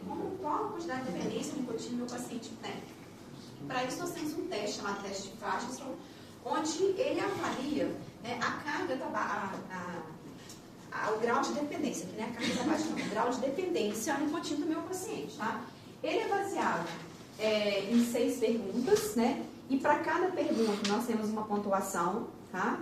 E no final a gente vai fazer um somatório dessa pontuação. Então, se o paciente ele chega numa pontuação de 5 a 7, eu sei que ele já tem uma dependência moderada. Na verdade, gente, o paciente com uma pontuação de 6, a gente já sabe que esse paciente tem uma dependência que, se ele está indo para a cessação do tabaco, é uma dependência com uma probabilidade de ter a recaída maior, tá? Então, é um paciente que a gente tem que ficar mais em cima dele, né, apoiando aí de uma forma mais intensiva, tá? E aí, as perguntas, né, são perguntas muito claras, e se nós fosse quem fuma, ou quem tem familiar que fuma, já observou isso, geralmente a primeira pergunta é o quê? Quanto tempo depois de acordar você fuma o seu primeiro cigarro? Quem é tabagista, geralmente o que ele faz? Antes do cafezinho é o cigarrinho, não é isso? E depois é o café. Então, isso aí, a gente observa quão dependente a nicotina esse paciente é, né? E aí a gente vai, nos primeiros 5 minutos, 6 a 30, após 5 minutos, a gente vai aplicar nossa pontuação. É difícil para você não fumar em áreas que é proibidas, no cinema, viagens, avião? Geralmente quem é muito dependente é muito difícil, né? Qual cigarro você mais tem dificuldade em abandonar? Primeiro da manhã, é o que mais pontua, porque a gente sabe que aquele paciente que é muito dependente, primeiro da manhã é o diferencial para ele, né? Quantos cigarros fuma por dia? Ele fuma mais frequentemente nas primeiras horas ao acordar do que durante o restante do dia. Ele fuma mesmo quando está doente ou acamado? Isso é uma coisa assim, eles ficam em desespero, tá? Então, se nós temos uma pontuação de 0 a 4, a gente entende que tem uma dependência leve, de 5 a 7 moderada, de 8 a 10 uma dependência grave. E aí, então, entrando no tratamento, né, nós sabemos que para a gente ter um sucesso da cessação do tabagismo no paciente, nós temos uma pirâmide onde nós sabemos que esse paciente é um paciente que tem uma dependência física, tem uma dependência psicológica, existem os condicionamentos, existem as ambivalências, né? Ou seja, ele acorda falando, hoje eu não quero mais fumar, e aí ele dorme falando, não, eu quero voltar a fumar. Então, ele é muito ambivalente nas suas decisões, né? Existem os mitos, os medos, e nós temos que orientar, né? Tanto saber qual medo que você tem, né? Por quê? Você já tentou uma vez e não deu certo? Com que medicação? É importante eu saber também, né? Só que, para a gente ter um sucesso, nós precisamos de seguir toda essa pirâmide, não é uma parte só dessa pirâmide, precisamos saber toda. E a principal delas é a força de vontade, né? A gente sabe que é difícil, mas precisa de ter a força de vontade do meu paciente. Não adianta o meu paciente chegar lá naquela primeira fase, né, de pré-contemplação, onde ele chega por um motivo, você oferece, ele já veio, não quero, não acho que preciso, porque o dia que eu quiser eu consigo. É um paciente que não tem força de vontade, não adianta, né? Cabe a nós esclarecer os benefícios, malefícios e o tratamento. Então, eu preciso de ter força de vontade, eu preciso de ter um apoio comportamental. Nós vimos ali as fases comportamentais, as fases de mudança. E eu posso também associar a medicação, porque isso aqui é a base do sucesso. E essa fase comportamental, gente, isso aqui é feito pelo programa de tabagismo. No Brasil, ele tem o programa municipal de tabagismo. Não é todo município que tem, né? Mas o ideal é que se tivesse. O município ele é remunerado por isso, o governo ele dá uma remuneração maior ao município por ter o programa de tabagismo, porque sabe os malefícios, então prevenir é melhor que remediar, né? E multidisciplinar, onde, claro, o médico vai estar junto.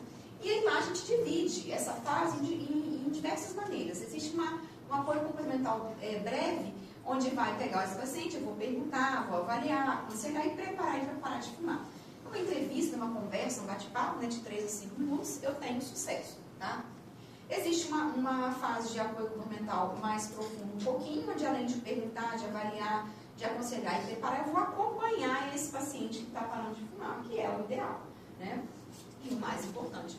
Uma fase mais intensiva, que é aquela onde existe um ambulatório estruturado para o tabagismo, né? E aí eu posso ter esse acompanhamento, e nós vamos ter, isso é baseado em quê? Em reuniões, tipo que tem um Alcoólicos Anônimos, né, toda semana, então eu vou basear em reuniões semanais ou mensais, o ideal é que seja semanais, que pode ser reunião, tanto em grupo quanto individual, tá? Então, isso aqui é só para vocês terem uma noção aonde que entra esse apoio comportamental, por que ele é necessário. E é por esse motivo que é muito bom quando a gente tem um município que tem um programa de cessação de tabagismo, porque nós vamos encaminhar esse paciente para o programa fazer essa partezinha. Né? Nós vamos, claro, falar também, mas o programa vai fazer e nós vamos entrar aí com essa medicação e com esse acompanhamento contínuo. E aí, é sempre importante, né, gente? Isso não é um processo rápido, não é do dia para a noite, né? Não é um conto de fadas. Então, o processo de cessação é lento, né? Sabemos que não tem fórmula, não tem nada é mágico, não tem magia para da noite para o dia ele parar de fumar. O principal é a mudança de comportamento, é a força de vontade. É importante a gente sempre falar com o nosso paciente para dissociar condicionamentos, que não é fácil, que seria isso. Fala assim, olha, enquanto você estiver tentando parar aí, evita o dia churrasco, evita o dia festa, né? Evita de tomar uma cerveja, evita de sair com os amigos para tomar cerveja, por quê? São os condicionamentos. E a gente tem que tirar você, mais um dia, desses condicionamentos para te ajudar. Os gatilhos. Tá? Oi? Os gatilhos. São os gatilhos, exatamente. E na verdade, parar de fumar é criar uma nova identidade. E não é fácil, né? A gente criar uma nova identidade, é ser uma outra pessoa. E a gente observa isso até na pele, gente. Você quando para de fumar, pouco tempo depois já melhora a pele. Então, se a gente pensar assim, a palavra identidade por outro lado, né, realmente é uma nova identidade. Não é fácil a gente fazer isso, tá bom? E aí, gente, então, a base de tratamento é o quê? Evidência A principal é o apoio comportamental, que é o que eu falei ali há pouco, e as medicações de primeira linha. E esse apoio comportamental pode ser sozinho ou pode ser em grupo também. Então, nós temos que ter profissionais, né, treinados, motivados, eu tenho que educar meu paciente, eu tenho que trazer esperança sempre para o meu paciente, eu tenho que saber resolver o problema dele, se ele está tentando parar de fumar. Lembrar de individualizar, cada paciente é um paciente diferente, eu tenho que individualizar, quando eu penso em qual medicação usar, eu tenho que individualizar. Você já usou algum remédio para parar de fumar? Já. Não deu certo, por quê? Porque você não conseguiu? Não, eu senti muito mal, eu senti isso, isso e isso. Então, eu já sei que aquele remédio não posso passar mais. E o BUP, assim, ele é uma boa medicação, mas ele também traz alguns efeitos que o paciente não consegue tolerar, entendeu? Então, isso tudo a gente precisa de saber. Às vezes, o paciente, eu não quero BUP, porque eu tomei e fiz isso, calma. Ou a gente prescreve o outro, ou a gente inicia o BUP uma dose menor, entendeu? Né? Vai intervalando, fica um dia sem, dois com, e aí a gente vai até a gente conseguir ter um progresso. Então, isso é individual. Lembrar sempre das ambivalências, né, que ele acorda querendo parar e deita querendo fumar. Lembrar sempre, gente, pacientes psiquiátricos, né, pacientes esquizofrênicos que eles fumam muito. Então, assim, a gente precisa de ter um apoio junto com o psiquiatra também. Como eu falei, ó, marcar a data para parar de fumar. Isso é muito importante, a gente orientar o nosso paciente. Falar para ele, né, qual é o papel dos medicamentos. Os medicamentos não são mágicos, né, eu não consigo com medicamento não, de uma vez só no primeiro, segundo, terceiro dia parar. O medicamento ele vai tirar essa ansiedade, essa fissura, essa vontade de fumar, tá bom? E solucionar sempre para ele os medos. Lembrar, gente, que nós temos o quê? que são os principais medos, né, dele. É a fissura. O que é a fissura? Aquela vontade máxima de fumar, e a gente tem que orientar esse paciente, né, que isso vai acontecer, como que vai fazer, eu vou falar agora. A abstinência, né, ganho de peso é uma preocupação muito grande para eles, e não ter êxito, né, não conseguir cessar isso, muitas das vezes, principalmente para os homens, é vergonhoso, eles se consideram como vergonhoso, né. Então, mudar rotinas, né, evitar, ter estratégias de enfrentar situações. E como eu falei da fissura, gente, a fissura é o principal sintoma, né, que o meu paciente vai nos apresentar e vai ter medo com relação à cessação do tabagismo. Então, a fissura, o que a gente vai fazer? Explicar para o paciente, explicar para a nossa colega que a fissura, ela passa rápido. Nós temos um tempo já definitivo, a fissura ela dura um tempo de 5 a 10 minutos no máximo. Então, eu vou dizer ao meu paciente, olha, quando você tiver muita vontade de fumar, não ceda. Você vai tomar uma água gelada, ou você vai respirar fundo, ou você vai chupar uma bala, que muitas das vezes eles trocam, né, o cigarro pela bala, tá? Então, a gente tem que sempre orientar esse paciente para isso aqui, nos momentos de fissura, o que ele vai fazer, porque isso vai passar, tá? E sempre destacar para ele, né, gente, que cada dia sem fumar é uma vitória muito grande, é um ganho muito grande. Então, as medicações, né? Então, nós temos o quê? Como eu falei há pouco, a principal função da medicação é controlar a abstinência. Nós não temos ainda remédio mágico. Nós tínhamos um muito bom, que era específico para o fumo, mas ele foi proibido. Lembrar que nós não devemos utilizar o medicamento sem ter esse apoio comportamental, tá, gente? Isso é muito importante. Nós temos ali que é a base do sucesso da nossa pirâmide. Geralmente, só uma medicação já é suficiente, tá? E sempre o ideal, eu já parei, tem um mês que eu não fumo. Vamos tentar manter pelo menos 3 meses com a medicação, porque isso vai te ajudar a evitar recaídas. A escolha da medicação é uma escolha individualizada, né? Depende de cada indivíduo, depende dos efeitos colaterais, depende das comorbidades que o paciente tem. E isso é muito importante, a gente tem que saber quais são as comorbidades, quais são os efeitos colaterais que esse paciente tenha, que possa interagir com a medicação. E lembrar sempre, gente, isso é muito importante. Eu vou dar um caso para vocês real, dentro da minha casa, como isso é importante valorizar experiências pregressas. É o que eu acabei de falar. Às vezes o paciente, ele chega e fala assim, eu já tentei, mas não deu certo. Mas por que não deu certo? Você fez uso de alguma coisa? Então ele já chega falando, eu tomei um grupo, eu senti isso. Então, ou você não vai passar o grupo, ou você, né? Porque senão a gente às vezes não vai ter sucesso, não é isso que a gente quer. E chegando no principal, né, que é o que nós precisamos de saber, nós temos nosso tratamento medicamentoso, nós temos esse APC, que é de apoio comportamental, porque como eu falei e volto a falar, é necessário ter esse apoio, pelo menos no 3º mês, né, associado à medicação. Então, gente, nós temos drogas de primeira linha. Vocês sabem o que a gente fala, o que a gente quer dizer quando fala de drogas de primeira linha, todo mundo sabe. Então, nós temos drogas de primeira linha, onde nós temos aqui, como drogas de primeira linha, o TRN. O que é TRN? Terapia de reposição nicotínica. Tá? Como exemplo, nós temos a goma, temos a pastilha, que nós temos a goma tipo uma balinha, a pastilha que é o chiclete, né? E nós temos também ela em forma de adesivo. Tá? Cada uma delas, nós temos miligramas diferentes, né? E nós podemos utilizar, porque ela é, sim, considerada uma droga de primeira linha. Tá? Nós temos também, como droga de primeira linha, a bupropiona, né, que é o BUP, aí, como alguns falam, o BUP é uma marca da bupropiona, nós temos várias marcas, né? A bupropiona, na dosagem de 150 mg, ela também é considerada uma droga de primeira linha. E eu coloquei esse sinal de proibido aqui porque nós tínhamos a vareniclina. A vareniclina, gente, foi a primeira droga, era a droga, assim, era a medicação mais esperada pelos pneumologistas. Era a medicação, foi a única medicação produzida para parar o tabagismo, para cessar o tabaco. Por quê? Ela era uma droga que ela agia nos receptores alfa-4, beta-2 no cérebro. E ela conseguia bloquear lá no cérebro o seu desejo de não fumar. Ela conseguia bloquear a nicotina no cérebro. Então, assim, essa droga ela revolucionou, ela chegou no Brasil, foi utilizada, mas depois, infelizmente, descobriram que ela também poderia causar algum efeito colateral. E onde ela foi proibida a comercialização. Só que ainda temos esperança, tá? Porque essa droga, ela ainda vem sendo estudada fora do Brasil, né, para tentar mudar de forma com que ela retorne. Era uma droga muito cara, mas que compensava, tá? Ela já vinha, a caixinha era uma caixa grande, que já vinha tratamento para 3 meses. Eu vou explicar daqui a pouquinho. Por isso que eu botei proibido. Então, a gente não utiliza mais. Nessas drogas de primeira linha, quando eu falo droga de primeira linha, volto a lembrar, TRN, bupropiona. Vamos esquecer a vareniclina agora. Coloquei por quê? Porque vocês podem ter livros, artigos falando da vareniclina.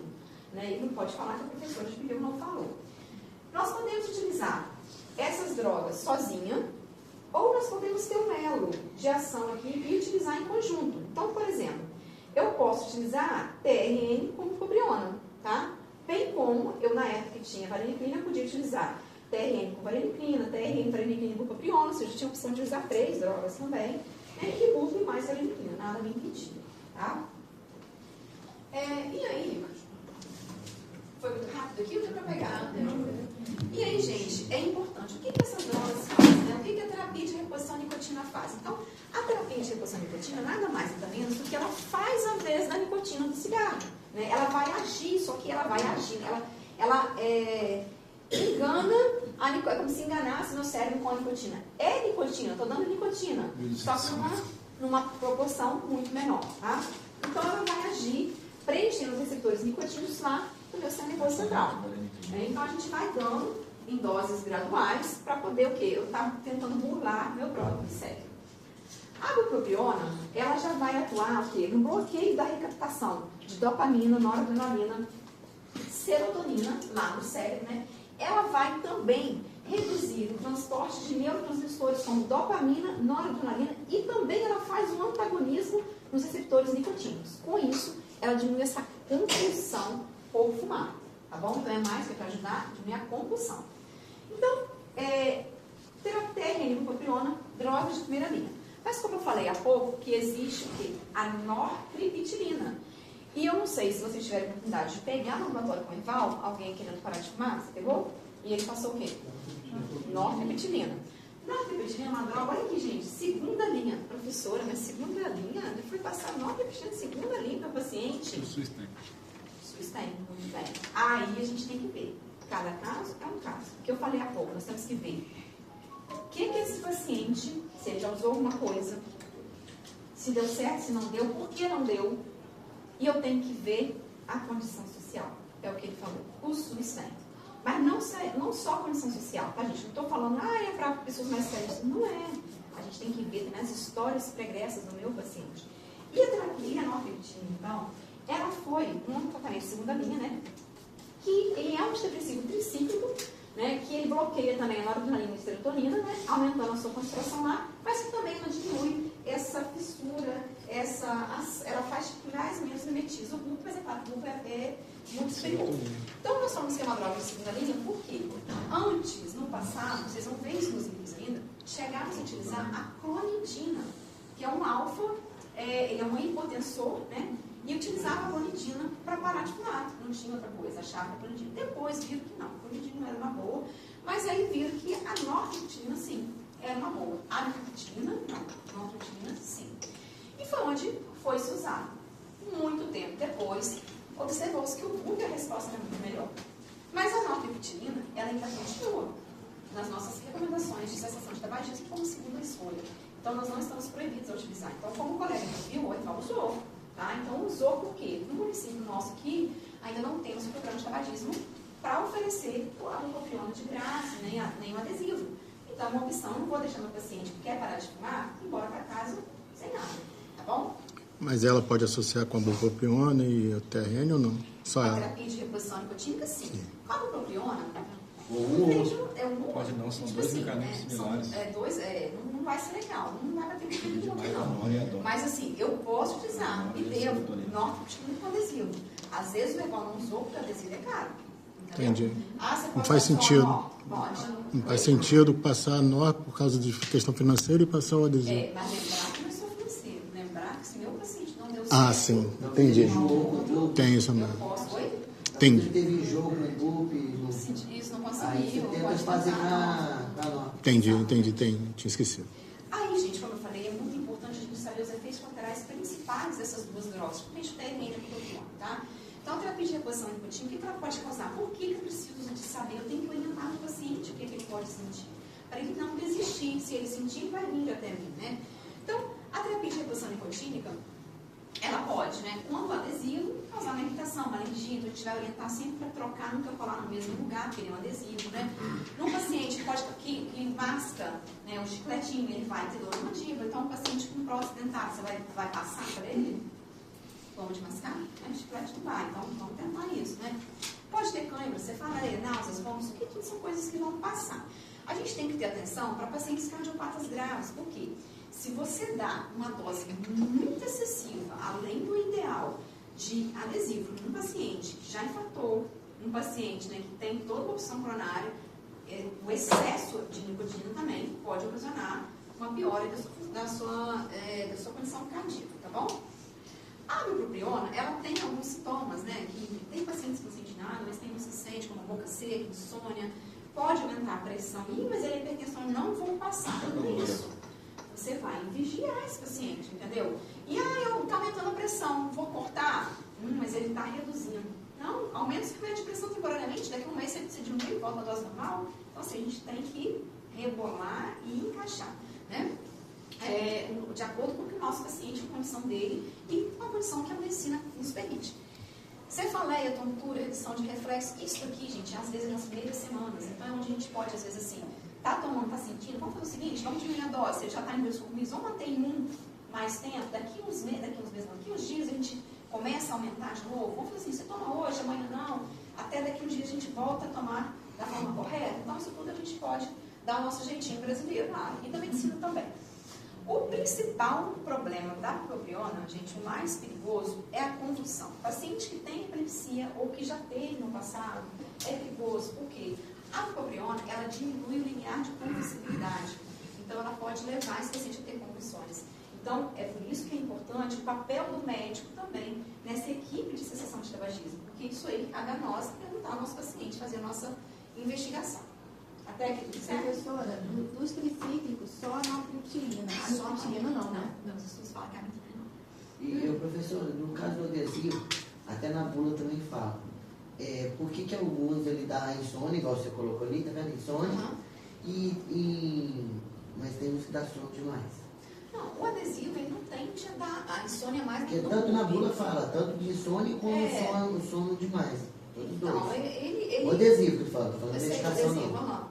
Eu confesso a você que eu não parei para pensar ainda, não sei te responder, entendeu? Não sei, será que porque você está consumindo menos, porque vai gerando no cérebro, né? Então, alguma coisa lá no limiar de atividade neuronal, ele vai influenciar, porque você vai ingerir a nicotina, você vai fumar menos, então menos nicotina você está sendo levando para o seu cérebro. Então, provavelmente, o seu cérebro ele vai ficando mais relaxado. Como também a falta, por que ele vai dar insônia? A insônia vai ser mais porque a falta também não vem da atividade. Exatamente. Então, vai ser de organismo mesmo, então.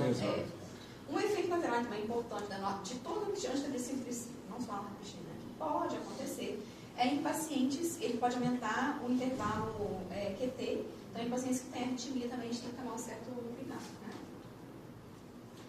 E aí, gente, então como que nós vamos utilizar esses medicamentos? Nós temos a opção do adesivo, né? Quando a gente fala em adesivo, ele tem a miligrama de 7, 14 e 21 miligramas, tá? A pastilha, a goma, é de 2 e 4. A goma e a pastilha é ideal na ajudar aquele paciente que não fuma tanto, entendeu? Que não tem uma alta carga tabágica, que fuma uns 6 cigarros por dia, 7, a gente consegue um benefício maior. Então, o adesivo, por exemplo, se esse paciente fuma em torno de 20 cigarros por dia, ou seja, o que eu quero dizer, tem uma carga tabágica um pouco maior, a gente sempre começa com o maior. Com o maior em que sentido? Na miligrama. Então, eu sempre começo com a dose de 21 miligramas, tá? E eu posso utilizar 21 miligramas até 4 semanas, direto. Depois do 21 miligramas, a gente vai passar para o adesivo de 14 miligramas, que também posso utilizar por mais 4 semanas, ou seja, mais um mês. Depois, eu posso utilizar o de 7. Então, eu posso ficar nele em torno de 3 meses utilizando direto. O que acontece? Muitas das vezes o paciente ele nem chega a comprar o adesivo de 7. Muitas das vezes ele usa o de 21. Com menos de 15 dias ele já está parando de fumar, você já consegue abaixar para o de 14. Tá? Porque pensa que isso daqui é dar nicotina ao cérebro. É uma proporção menor do que o cigarro, né? Então, como eu falei, vai iniciar sempre no dia marcado para poder parar. Vai colar na pele preferencialmente de manhã, né? E ele tem que fazer rodízio para não dar alergia. Então, se hoje aqui em lugar também que não transpira muito. Então, cola aqui hoje, amanhã aqui, né? E assim vai. Glúteo, costas, enfim, para não dar alergia. E a bupropiona? A bupropiona, eu vou sentar um pouquinho, tá, gente? Eu estou com um problema no pé. A bupropiona, nós vamos começar de manhã. Sempre a gente começa com um comprimido de 150 mg pela manhã, durante 3 dias. E depois a gente começa com um comprimido 2 vezes ao dia por até 3 meses. O ideal, mesmo que ele tenha parado de fumar, é fazer 3 meses para a gente evitar aquela fase de recaída, né? Então, eu vou começar 3 dias de manhã, 3 dias de manhã e à tarde. O ideal é que esse à tarde não passe de 3 da tarde, no máximo 4 horas, porque a bupropiona ela causa insônia, tá? E o que é o ideal? Como eu falei, olha só, a bupropiona, o ideal é iniciar 7 dias antes da data marcada para cessar o tabagismo. Porque são medicações ansiolíticas, toda medicação ansiolítica, antidepressiva, ela demora em até 15 dias para começar a fazer efeito, muitas das vezes. Então, assim, o ideal é eu iniciar antes. Então, para isso, eu volto a lembrar das nossas fases de mudança. Então, quando que nós vamos iniciar a bupropiona? Em qual fase de mudança? Preparação. Preparação, muito bem. E aí, se eu sei que o adesivo de nicotina, estou dando nicotina para o meu paciente, qual a fase que eu posso começar a iniciar? Ação. Mas não impede de usar na preparação de ação também, tá bom? Muito bem. Tá vendo como é que é importante esse ela, a gente entender todo o contexto, né? A nortriptilina, que é a medicação de segunda linha. Então, nós temos a dosagem de 25 mg, 50 e 75. Mesmo que a rede de saúde pública do município não dê nortriptilina é muito barato. Colega em farmácia, não é? Você não tem farmácia? Zé tem, inclusive consegue que está proibido aí. Nortriptilina é o quê? Os 10 reais? É barato. Então, assim, a medicação bem acessível, né? Entendeu? Acho que ela está me vigilando. Aprendeu a carreira disso aí. Então, gente, a nortriptilina, a gente pode começar com 25 mg, mas é uma dose muito baixa. A gente precisa de chegar nesse paciente com uma dose de 25 a 100 mg por dia em 3 semanas. Posso usar até 3 meses? Pode. Aqui mesmo fala, o tratamento deve ser de 3 meses, tá? E agora eu fiquei perdida. Então, qual que eu vou utilizar? É aquilo que eu falei. Lembra do seu paciente. Como eu falei que eu ia dar um exemplo prático de dentro da minha casa, o que acontece? Meu pai era fumante. Muitos anos. Pra vocês terem ideia, o meu avô, ele fazia fumo de rolo. E naquela época, as crianças trabalhavam cedo. Meu pai, com 9 anos de idade, trabalhava, não só ele, como todas as irmãs dele e irmãos, trabalhavam no fumo de rolo. E assim, é até engraçado que eu conheço o pé do fumo, porque meu avô, mesmo depois, muito depois de não trabalhar, ele tinha um pé de fumo no quintal dele. Acho que aquilo devia ser recordação, né? Não sei. Uma recordação péssima, né? Mas enfim. Então, gente, meu pai começou a fumar com 9 anos de idade, que aquilo antigamente era normal, tá? Não era nada proibido. Se não tirava ali, não só ele, como toda a família. A única que não fumava era minha avó, coitadinha, era um fumante passivo, né? Meu avô não fumava também horrores. Então, enfim. E meu pai teve uma trajetória de acompanhar sogra e pai em TPOC muito grave. Minha mãe não fumava, mas a mãe da minha mãe, acho que eu cheguei a contar, né, que a minha avó, no oxigênio, gente, eu presenciei isso, a Erval também, no oxigênio, com falta de ar no próprio oxigênio, ela pedia cigarro. Era muito triste. Ela não conseguia andar, mas o cigarro ela lembrava dele. Então, assim, meu pai vivenciou essa história, que da minha avó materna, né? Foi bem antes do problema do meu avô paterno. E aí, naquela época da minha avó materna, da sogra dele, no caso, ele já começou, eu quero parar de fumar, porque ele começou a ficar desesperado de ver aquilo ali, né? Quero parar de fumar, quero fumar. Nessa época, gente, o bendito do Champix, né? Que é a vareniclina, que tinha lá um comercial de Champix, que era o remédio, como eu falei, que todos os pneus esperavam, chegou ao Brasil. O Evaldo, querendo, né, ganhar com o sogro, presenteou o sogro com o Champix, que na época, assim, era muito caro, devia ser... Sei lá, hoje uns R$1.700. Aqui na Drogazil tem, no site aqui. No site da Drogazil não tem disponível, mas tem. R$1.290 produto indisponível. Ah, então, é porque na época era esse preço aí. R$1.290. Aí, o que acontece? O Eval foi e falei, não dá. Tudo aquilo que não é sacrificado não é valorizado, não é assim? Ele deu. Não, seu pai também quer parar. Aí, coitado, né? Eu também, a gente, assim, como família, a gente é o nosso sonho, né? De quem fuma, de ver aquela vida e ver o sofrimento da minha avó. Então, era um sonho mesmo, para todos, né? E aí, deu meu pai. Jantou? Não adiantou. Né? Aí, tá bom. Aí, não adiantou, meu avó ficou muito ruim e tal. Aí, beleza. Aí, depois, uns meses, um tempo depois, o meu pai chegou e pediu, falou assim, eu quero comprar o Champix. Vamos deixar comprar o Champix. Comprou o Champix, começou a tomar, nananana. Nisso que meu pai estava tomando, a minha mãe morre. Ah não, peraí, o Champix foi isso. Não, meu pai estava tomando e tal, e a minha avó, a sogra dele, morreu. Teve jeito, meu pai não conseguiu, desistiu daquilo, parou. Aí a mãe dele morreu. Aí a mãe dele morreu, aí, e tem as recaídas, aí tem os gatilhos, que a gente também tem que entender isso no paciente, isso é muito importante. Aí, beleza, parou, esqueceu daquilo. Depois, meu avô começou a ficar ruim, o pai dele, né? Ficar ruim. Tá? E todos os meus dois avós, eles sofreram muito. Todos os dois foram traqueamizados. Viveram-se muito tempo acamado e home care por conta do cigarro, né? Sofreram mesmo. Só que o meu avô paterno, quando ele chegou nesse estágio, ele parou de fumar, mas ele já era tarde, né? Porque a gente falou, depende do tempo, já era tarde. Mas mesmo assim morreu com 96 anos, tá? E ele ficou desde 89 anos até 96 anos em sofrimento na cama inconsciente. E em delírio. Aí, enfim, então meu pai acompanha aquele sofrimento e tal. Meu pai pega e fala assim, olha, eu quero tentar parar de fumar, mas eu não quero o Champix. Porque não deu certo, 2 vezes usando. Vamos passar o quê? Aí nisso a gente já tinha um grupo. Vamos passar o grupo. Meu pai teve todos aqueles efeitos colaterais. Ele leva a bula?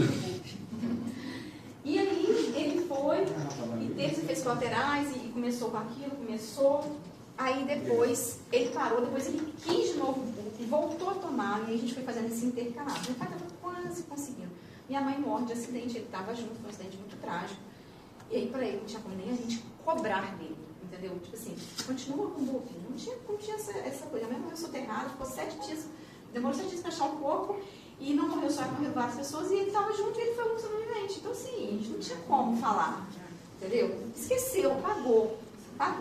E depois disso, coitado, ele acompanhando meu avô naquele sofrimento e ele continuou fumando. A minha esperança já tinha ido embora há muito tempo. Um belo dia, 5 anos atrás, que eu falo que vai ser uma data que eu nunca vou esquecer na minha vida, né? Eu lembro direitinho, era uma segunda-feira, no domingo eu não tinha visto meu pai, na segunda era 6 horas da manhã, eu arrumando para trabalhar. Não trabalhava aqui, meu pai me ligou. Falou, Soraya, eu estou desesperado. Eu falei, o que aconteceu, Soraya? Ele falou assim, Soraya, eu não fumo desde ontem. Eu não quero colocar cigarro na minha boca. Eu não quero, e eu preciso de ajuda. Eu preciso de um remédio, mas eu não quero bulb mais. Então, tá vendo? A gente tem que querer, ele está querendo. Eu vou dar o bulb para ele? Não vou. Né? Não quer? Pai, ótimo, tudo bem. Gente, sem mentira nenhuma.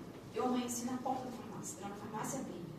Eu liguei para o trabalho, olha, eu vou chegar atrasada, porque o pai não mora aqui. O que eu fui comprar? Não, mentira. Era a minha última chance, concordam? E eu não podia perder essa oportunidade, né? Então, gente, realmente, eu amanheci na farmácia, esperando abrir. Comprei uma cortina, comprei o adesivo, levei lá para ele. E fiquei horas conversando, né? Dando toda essa conversa, nós chegamos aqui até agora. Achando que eu não ia conseguir. E meu pai parou de fumar. Então, assim, foi uma vitória. Foi um momento dele. Porque exatamente isso. É a base da pirâmide que eu falei. É a força de vontade. Então depende muito mais do que você tem na sua consciência. Não adianta eu querer, o Eval querer, minha irmã querer. Não adiantava a nossa família querer.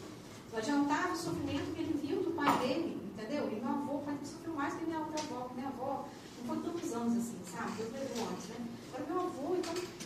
Mas isso serve de lição, tá? Tanto a minha avó como a minha mãe que sofreu. As minhas filhas, só tinha a minha mãe e uma outra que não fumava, todo mundo parou de fumar, sem remédio, mas nela, o sofrimento da minha mãe.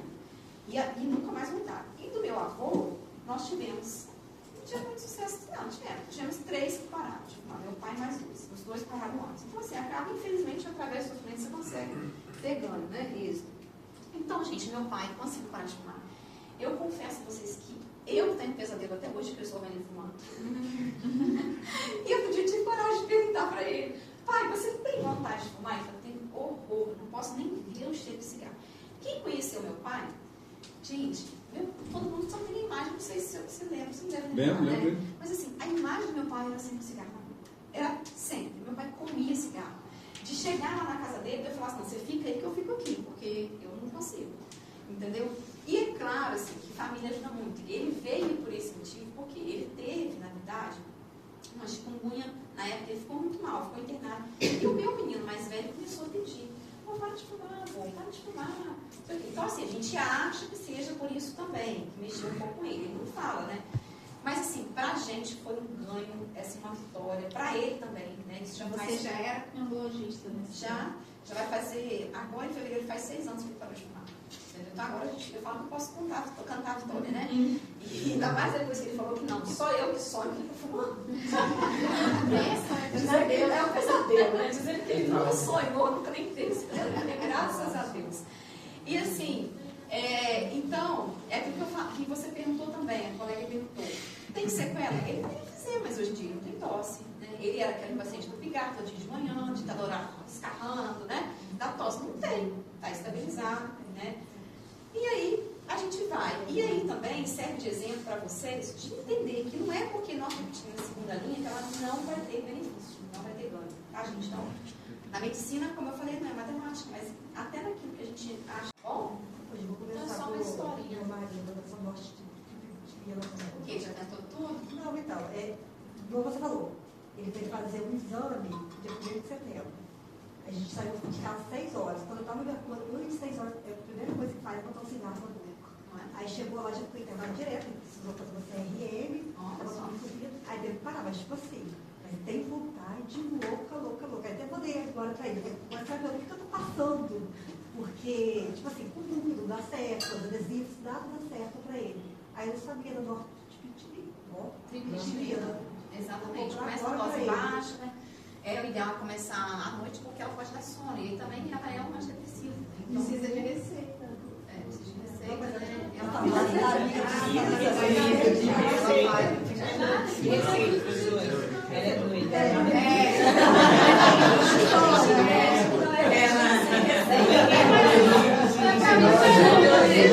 Ela confundiu a farmácia. Imagina que você vem de Policial não vai receber. não. Policial ainda. É outro amigo. Então, pessoal, vocês entenderam. Então, isso aqui é o que vocês precisam saber também, né? É o que vocês, como eu falei, não vamos esperar ele conseguir a consulta com o especialista. Tá? Isso aqui é uma coisa simples, não é? De se fazer, é um bate-papo, mas é uma coisa simples de se fazer. E que tenho certeza que isso deve ter acrescido em alguma coisa para vocês. Tem um ponto de exclamação aí, Ju. Tem até um ponto de exclamação. Como eu falei, gente, a clonidina, né? Por que eu coloco? Porque vocês ainda vão ver, né? Em alguns livros, mas assim, foi a nossa primeira droga, mas não teve muito benefício, então ela meio que caiu por terra. A gente não usa mais para esse fim. E aí, como a gente está falando, né, tantas coisas, nós também temos que pensar no futuro, né, gente? A gente vive de planos, né? A gente planeja para demais, e também a gente planeja com um futuro melhor. Tá? E o que será nós temos para o futuro com relação ao tabagismo? Então, o tabagismo, como eu falei, a gente considera como doença também, né? Então, no futuro, nós temos o quê? Já pronto, uma vacina, tá? Nós temos uma vacina, que ela já foi produzida. O que essa vacina faz, gente? Na verdade, ela age, ela estimula, ela mimetiza, ela engana o nosso sistema imunológico, para que, a partir daquele primeiro contato com a nicotina não consegue chegar, atravessar a nossa barreira hematoencefálica em 20 segundos. Tá? Então, ela vai através de indução de anticorpos específicos para aquele fim, tá bom? Então, ele não atravessa a barreira e assim a gente não tem aquele ciclo vicioso da nicotina de causar a dependência. O porquê que a Pfizer produziu a vacina, o porquê que ainda não foi liberado e ela continua em fase de estudo.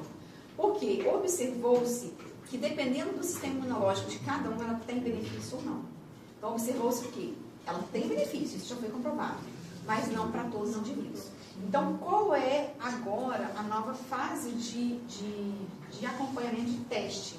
É identificar qual anticorpo ali que um tem, o outro não tem no sistema imunológico, que não consegue ter essa afinidade. Tá? Então, assim, é um futuro promissor, né, que a gente tem muita esperança, porque, pensa bem, é muito melhor você tomar a vacina do que ficar, né, nessa... Mas também a gente não pode já também adiantar isso para os nossos pacientes, senão ele vai querer parar e vai querer esperar a vacina. Confirma? É o gênio. Não vamos esperar a vacina, a gente não sabe quando. Você quer parar, está vendo? Olha que legal, isso nós chamamos de início, nós estamos muito motivados com você, hein? Então, gente, para terminar, em 2024, a nossa Sociedade Brasileira de Pneu, né, junto com outras sociedades, a grande preocupação, como eu falei para vocês, são os pacientes adultos jovens. Né? Tem uma preocupação com idosos? Tem. Mas adultos jovens devem dar um início muito rápido e precoce do uso do fumo. Né? Então, ela lançou uma campanha de cessação de tabagismo no Dia Mundial Sem Tabaco, que é o dia 31 de maio. E eu achei muito legal, assim, quem que ela está procurando? Qual o paciente que a gente procura? Né? Nós temos essas especificações para essa vaga. Nós procuramos pessoas com sorriso amarelo, pessoas com hálito desagradável, pessoas com unha amarela, pessoas com tosse crônica e falta de ar, pessoas com pouca resistência física e dificuldade para realizar exercícios físicos, né? Que é todo o nosso pacote do paciente tabagista. E aí também, eu gosto muito disso daqui, que em 2023 foi até uma grande coincidência, que na época eu estava dando aula de aula de tabagismo, na semana que a Rita Lee morreu, né? E a Rita Lee, ela morreu em decorrência do cigarro, né? Devido ao câncer, e ela não quis tratar, ela optou por não tratar e carregar o seu sofrimento, né? E aí, numa entrevista, ela fez como se fosse um verso, né? Ela falando dela mesma, que era um sopro atrás do outro. Ela não comia cigarro, digamos assim, era um sopro atrás do outro. E ela falava, pare de fumar. Você fuma desde os 22 anos, pare agora, no caso se referindo a ela, né? Era como uma luz que acendia no fundo da mente. Então, a cada tragada era uma luz que acendia no fundo da mente, em relação também à dependência, à nicotina, né, gente? Então, assim, ela teve essa escolha de assumir, né, que ela considerou um erro para ela, né, já que eu errei, eu sei disso, mas agora eu vou enfrentar e eu não vou tratar. Então, ela não tratou o câncer de mão e nos deixou. E aí, para terminar, eu gosto disso aqui, né, gente? Fumar não é um hábito, fumar é óbvio, tá? Então, gostaria de agradecer a presença de vocês. Espero, como eu falei, muitos acham assim, que é um tema bobo, mas eu não considero, um tema relevante. Dentro da tecnologia, a gente não pode deixar nunca de falar em tabagismo, né? Quantas doenças ao decorrer ao longo da faculdade vocês vão ter? Neuro, não sei o que lá, ficou de risco, tabagismo. Na carne, tabagismo. Tudo. Na reumatologia. Só doença celíaca que não, professor. Só. A única coisa, né? Você gravou, né? É a única. Mas também nos motivos de... É a única. O que é ter doença celíaca? Doença celíaca, doença de Crohn. É a única. O resto. Então, assim, eu espero... Né, tem uma aí que ele faz bem. Qual que era, Marcão? Você que é bom aí? É o Crohn, O resto? O pior é isso aqui, ó. Divulga.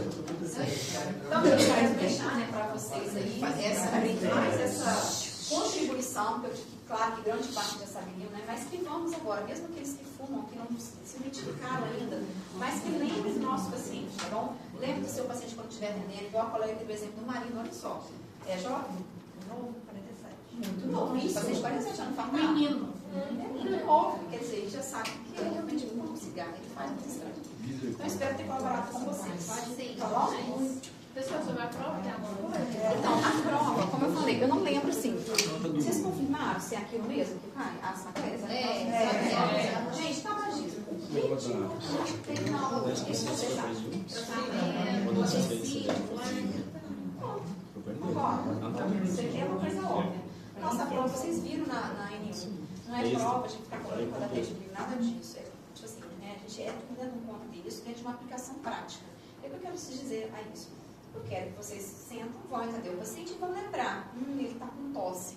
Quais são as causas de tosse, né? Então, está perdendo peso. Então, pode ser o quê? Tuberculose, pode ser câncer. Tá? Então, é isso, gente. É coisa prática, né? A gente não vai cobrar fisiopatologia. Igual eu falei lá muito da fisiopatologia da tuberculose, lá do granuloma. Aquilo é para vocês entenderem, né? Juntar as peças que no raio-x, aquilo que eu vejo no raio-x é porque aconteceu isso. Aquilo que eu vejo, né, na biópsia que faz o granuloma caseoso, uma necrose caseosa, é por isso, entendeu? Mas o que a gente quer? É Sinais clínicos, né? Oi? São os sinais clínicos. São os sinais clínicos, é saber identificar a doença, né, que é a parte clínica. Saber tratar, né? Então, saber diagnosticar, isso é importante. Como que eu faço diagnóstico no câncer de pulmão? Entendeu? Como que eu faço um diagnóstico de doença de neoplasias pleurais, tá? Então, né, como que a gente vai estadiar? Eu preciso entender. Então, assim, é o óbvio do óbvio. Eu confesso a você que eu não estou lembrando muito mais não. Assim, pneumotórax também, a gente tem que saber. Como que você vai saber que você está com pneumotórax? Não, mas estadiar é complicado, né, professor? Não, mas aí você é uma lista de acho que é uma coisa. Não é possível, né? Câncer, fiquei bem complicado ali com câncer. Deixa pra oncologia, pô. Professor, deixa eu perguntar. Mas ainda a gente não perguntou. Calma aí, Michel. Exatamente, você saber qual é o paciente, como que vai chegar para você. Porque eu também não tenho emagrecimento, câncer de pulmão sem emagrecimento. Mas temos características. Sim. Várias das temos características diferentes que conseguem entender. Na clínica do paciente, a gente consegue ter status lá que você fala, não, esse aqui, a probabilidade de tuberculose é muito grande. Entendeu? Então eu vou direcionar a tuberculose. Não deu nada? Então vamos pensar no câncer, no diagnóstico diferencial. Por isso que a gente tem que saber diagnósticos diferenciais. Pneumotórax também, a gente tem que saber, né? Como que é o pneumotórax? O que você vai fazer com o pneumotórax? Entendeu? Pneumotórax, né? Bronquiptasia. O que é bronquiptasia, gente? Tem que saber. O que é bronquiptasia? O que ela causa no pulmão? Qual o sintoma que o paciente tem? A tosse, principalmente de manhã, excesso de secreção no período da manhã, não é isso? Uma dilatação. Então, depois, base, tá bom? Eu acho que já falei bastante. O de tabagismo, o tratamento, enfim? O que você acha mais importante na hora? Tudo. Mas, enfim, assim, se você pegar um paciente e fazer chegar a conseguir avaliar ali para ver em qual fase que ele está, e dependendo da que ele tiver, você já faz aquele tratamento, já passa para ele poder, daqui 15 dias, conseguir fazer, marcar a data e conseguir fazer. Dessa vez o 10 Que é pior, era eu que fazia o grupo de tabagismo.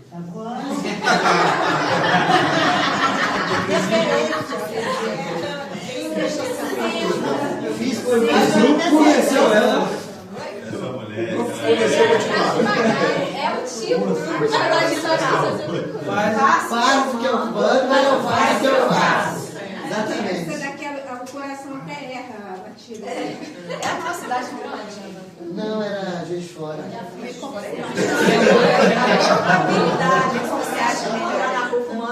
Não, eu já saía do coisa e já me botava lá do outro lado. E o que é pior, depois de tudo isso, como enfermeira fazendo grupo, aí eu fui ser a secretária de saúde deles para piorar a situação. Aí agora, eu sou paciente, professor. Espero parar, e vou conseguir. Vai conseguir e vai ter. E sabe o que vai me forçar muito a fazer isso nas séries? Porque o meu pai está com DPOC. Então eu peguei os adesivos para mim, peguei para ele, vou começar junto com ele. E o meu não é claro que é por mim também, mas o meu maior incentivo vai ser falar com ele todo dia. Pai, eu não estou fumando, o senhor também não vai. Nós dois juntos. Porque ele acha que ele está com DPOC não é nada. Até que eu explico o que é, e ele fala que não é nada, que isso é só papeleta, então é mais fácil ajudar ele a parar de fumar. Essas letras aí não faz diferença não. Essas letras para mim não faz diferença. O médico falou para ele. Eu falei no início, você tinha chegado. Então, não, você ligou para ele para a pontuação? Já é experiência, nós já tínhamos combinado. Meio ponto extra. Vai fazer 8. Meio ponto extra.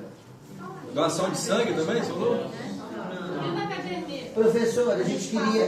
Já falou aí já? Não, isso tá, mas falou aí a questão do oftalmo que todo mundo fez, passou para ela, para ver. Professor, gente, só falar um minutinho. Professor, a gente pode falar com você um minutinho? É só te passar, você pode só ouvir e falar. Não, mas é sério, a gente tentou começar com o Eval, mas ele pediu que a gente começasse com você. Qual que manda é você? Não, é porque ele falou que é uma semana aqui. Pra tirar do leite, pra voltar. Você senta lá, ela manda em tudo. às vezes levantar a perna, pressão baixa. Até a chamada, ele falou, faz a chamada aí, senão ela me mata quando eu chegar em casa. Ele brinca com a gente. Mas enfim, professor, a gente só quis passar o seguinte. Pode ser eu mesmo falar, gente? Pode. Só te interromper. Professor. Tem que mandar os homens mesmo. Então sou eu mesmo que vou falar. Aí, viu? Tanto para a gente, só te passando. Professor de oftalmo, o doutor Pi, todos eles, né? Em todos, geral. GO, gasto, todos eles estão o quê? A gente conversou. A gente já sabe que o teste de progresso valeu 1. O restante, cada um põe igual o seu tem 1 de prática e a prova vai valer 8. Ok. Todos eles estão fazendo, deixando a gente fazer um trabalhinho, valendo 2 pontos, extra. O que significa isso? Henrique, fez a prova, a N1, N2, passou, ele não vai ganhar nada. Mas a Jaque fez a prova, tirou 7 numa e 6 na outra, ela precisa de 1 ponto. Esse trabalho que todo mundo vai valer, valendo 2, só ela que precisou do ponto que vai ganhar. Só para ajudar, porque nós somos de muito longe. Vai ser os 2, só um que eu preciso. Só fazer o Natal dela mais O ponto feliz. vale 2, o extra vale 2. Mas ele não vai usar nada desses 2, a metade da sala não vai usar nada.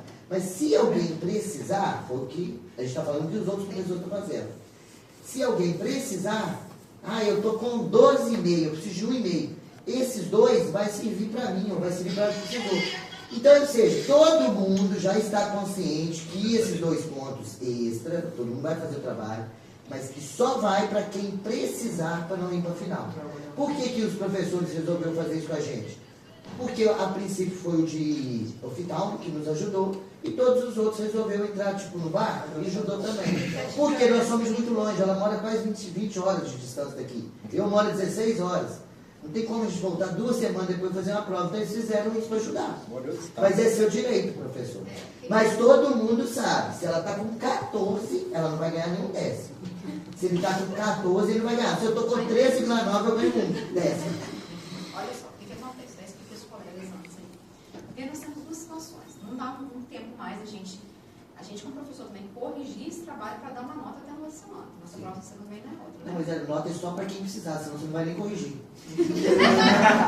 Só vai ser corrigido se precisar de nota. Eu entendi, mas eu tenho tempo também para entregar a nota. Você passou. Entendeu? Então, como eu tenho tempo de tipo, eu tenho um prazo que eu digo, né? Eu sou cobrado também, dentro daquele prazo, eu tenho que entregar a nota. E vocês vão ver que, tipo assim, nós somos caxias com entrega de nota. A gente não atrasa muito, não. Ô, professor, faltou o chefe falar. Você passa o trabalho com o tempo que você gosta, à mão, para dizer assim, o aluno não vai só pegar e fazer tirada do chat. É um trabalho de no máximo 15 linhas. Mas aí, eu volto ao que eu falei no início da aula, não tinha como chegar bem ali. Nós vamos ter um ponto extra, que é muito ponto para quem foi no ambulatório. Gente, que coisa mais fácil que ir no ambulatório? O ambulatório é extra? Não, na prova, somado à prova, né? O ponto não, né? Teste de progresso. Tá, então tá bom. Essa prova vai ler 8. Regresso. Isso de todas as matérias, professor. Eu sei, mas eu estou falando da nossa específica. E aí, o que acontece? Nós temos um meio ponto extra da ciência. Só que na primeira prova, na verdade, todo mundo teve um ponto extra a mais. Eu não sei se você fez a primeira prova. Fizemos. Então, todo mundo teve. Porque aquela questão que nós arrumamos era uma questão que valia 1 ponto, nós temos 1 ponto para todo mundo. Não, mas isso aconteceu em todas as outras, professor. Aí trabalho igual hoje, esse de 2 extra, a gente ainda tem 2 dentro da matéria também. Não foi só. Está sendo 4 pontos. 2 extras, 2 dentro. Quase 1,5 ponto. Não teve opinião. Aquela questão que todo mundo, praticamente todo mundo, eu acho que só teve uma pessoa que marcou uma diferente, mas tinha uma questão que era 2 respostas, entendeu? Acho que só teve um aluno, não sei se foi nessa ou na outra sala, que marcou diferente. O resto, todo mundo conseguiu mais meio ponto naquela questão, que a gente considerou. A questão agora Vocês já tiveram 1,5 ponto. A Jane, o professor também já ajudou com 2 atrás. Mas aí também vocês estão não, mas professor, isso que acho que você não entendeu. É só para quem você não vai nem corrigir, é só para te precisar. É só uma ajuda extra que a gente está pedindo. Eu sei, mas olha só, você tem que entender que vocês já tiveram muitas ajudas extras também. Mas as outras matérias a gente também teve, está pedindo, a gente conseguiu, a gente teve que. A gente está no direito de pedir também, né? Nenhum trabalho assim da mão. Fez com a caderneta de GO, para não ter que ficar dando a caderneta, a gente xerocou a folha que botou o nome na própria caderneta, xerocou e vamos entregar no dia da prova. A gente pode fazer isso mesmo com a senhora? E vocês não assinaram uma folha? Porque a gente também tem na caderneta, a gente já faz isso com a precisa entregar esse ponto ambulatório, você disse que já está na prova? Esse ponto assim? já está dentro da prova. Faz os 10 pontos. Faz parte dos 10 pontos. Não, faz parte dos 10 pontos. A prova vai valer 8. Esse ponto já está garantido para quem progresso. A caderneta não precisa. Pelo menos meio do sangue, então, você pode dar, professor? Você não tem que corrigir, a gente só vai te entregar o atestado de sangue? Só o meio do sangue? Mas, professor, a prova está tranquila.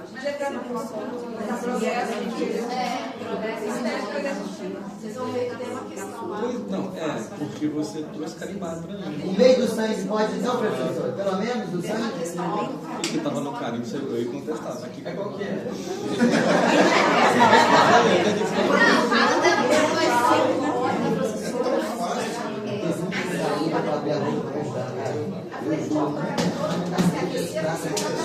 Eu acho que é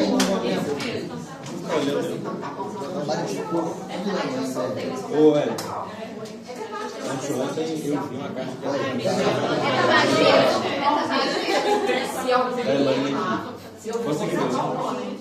eu tenho que tomar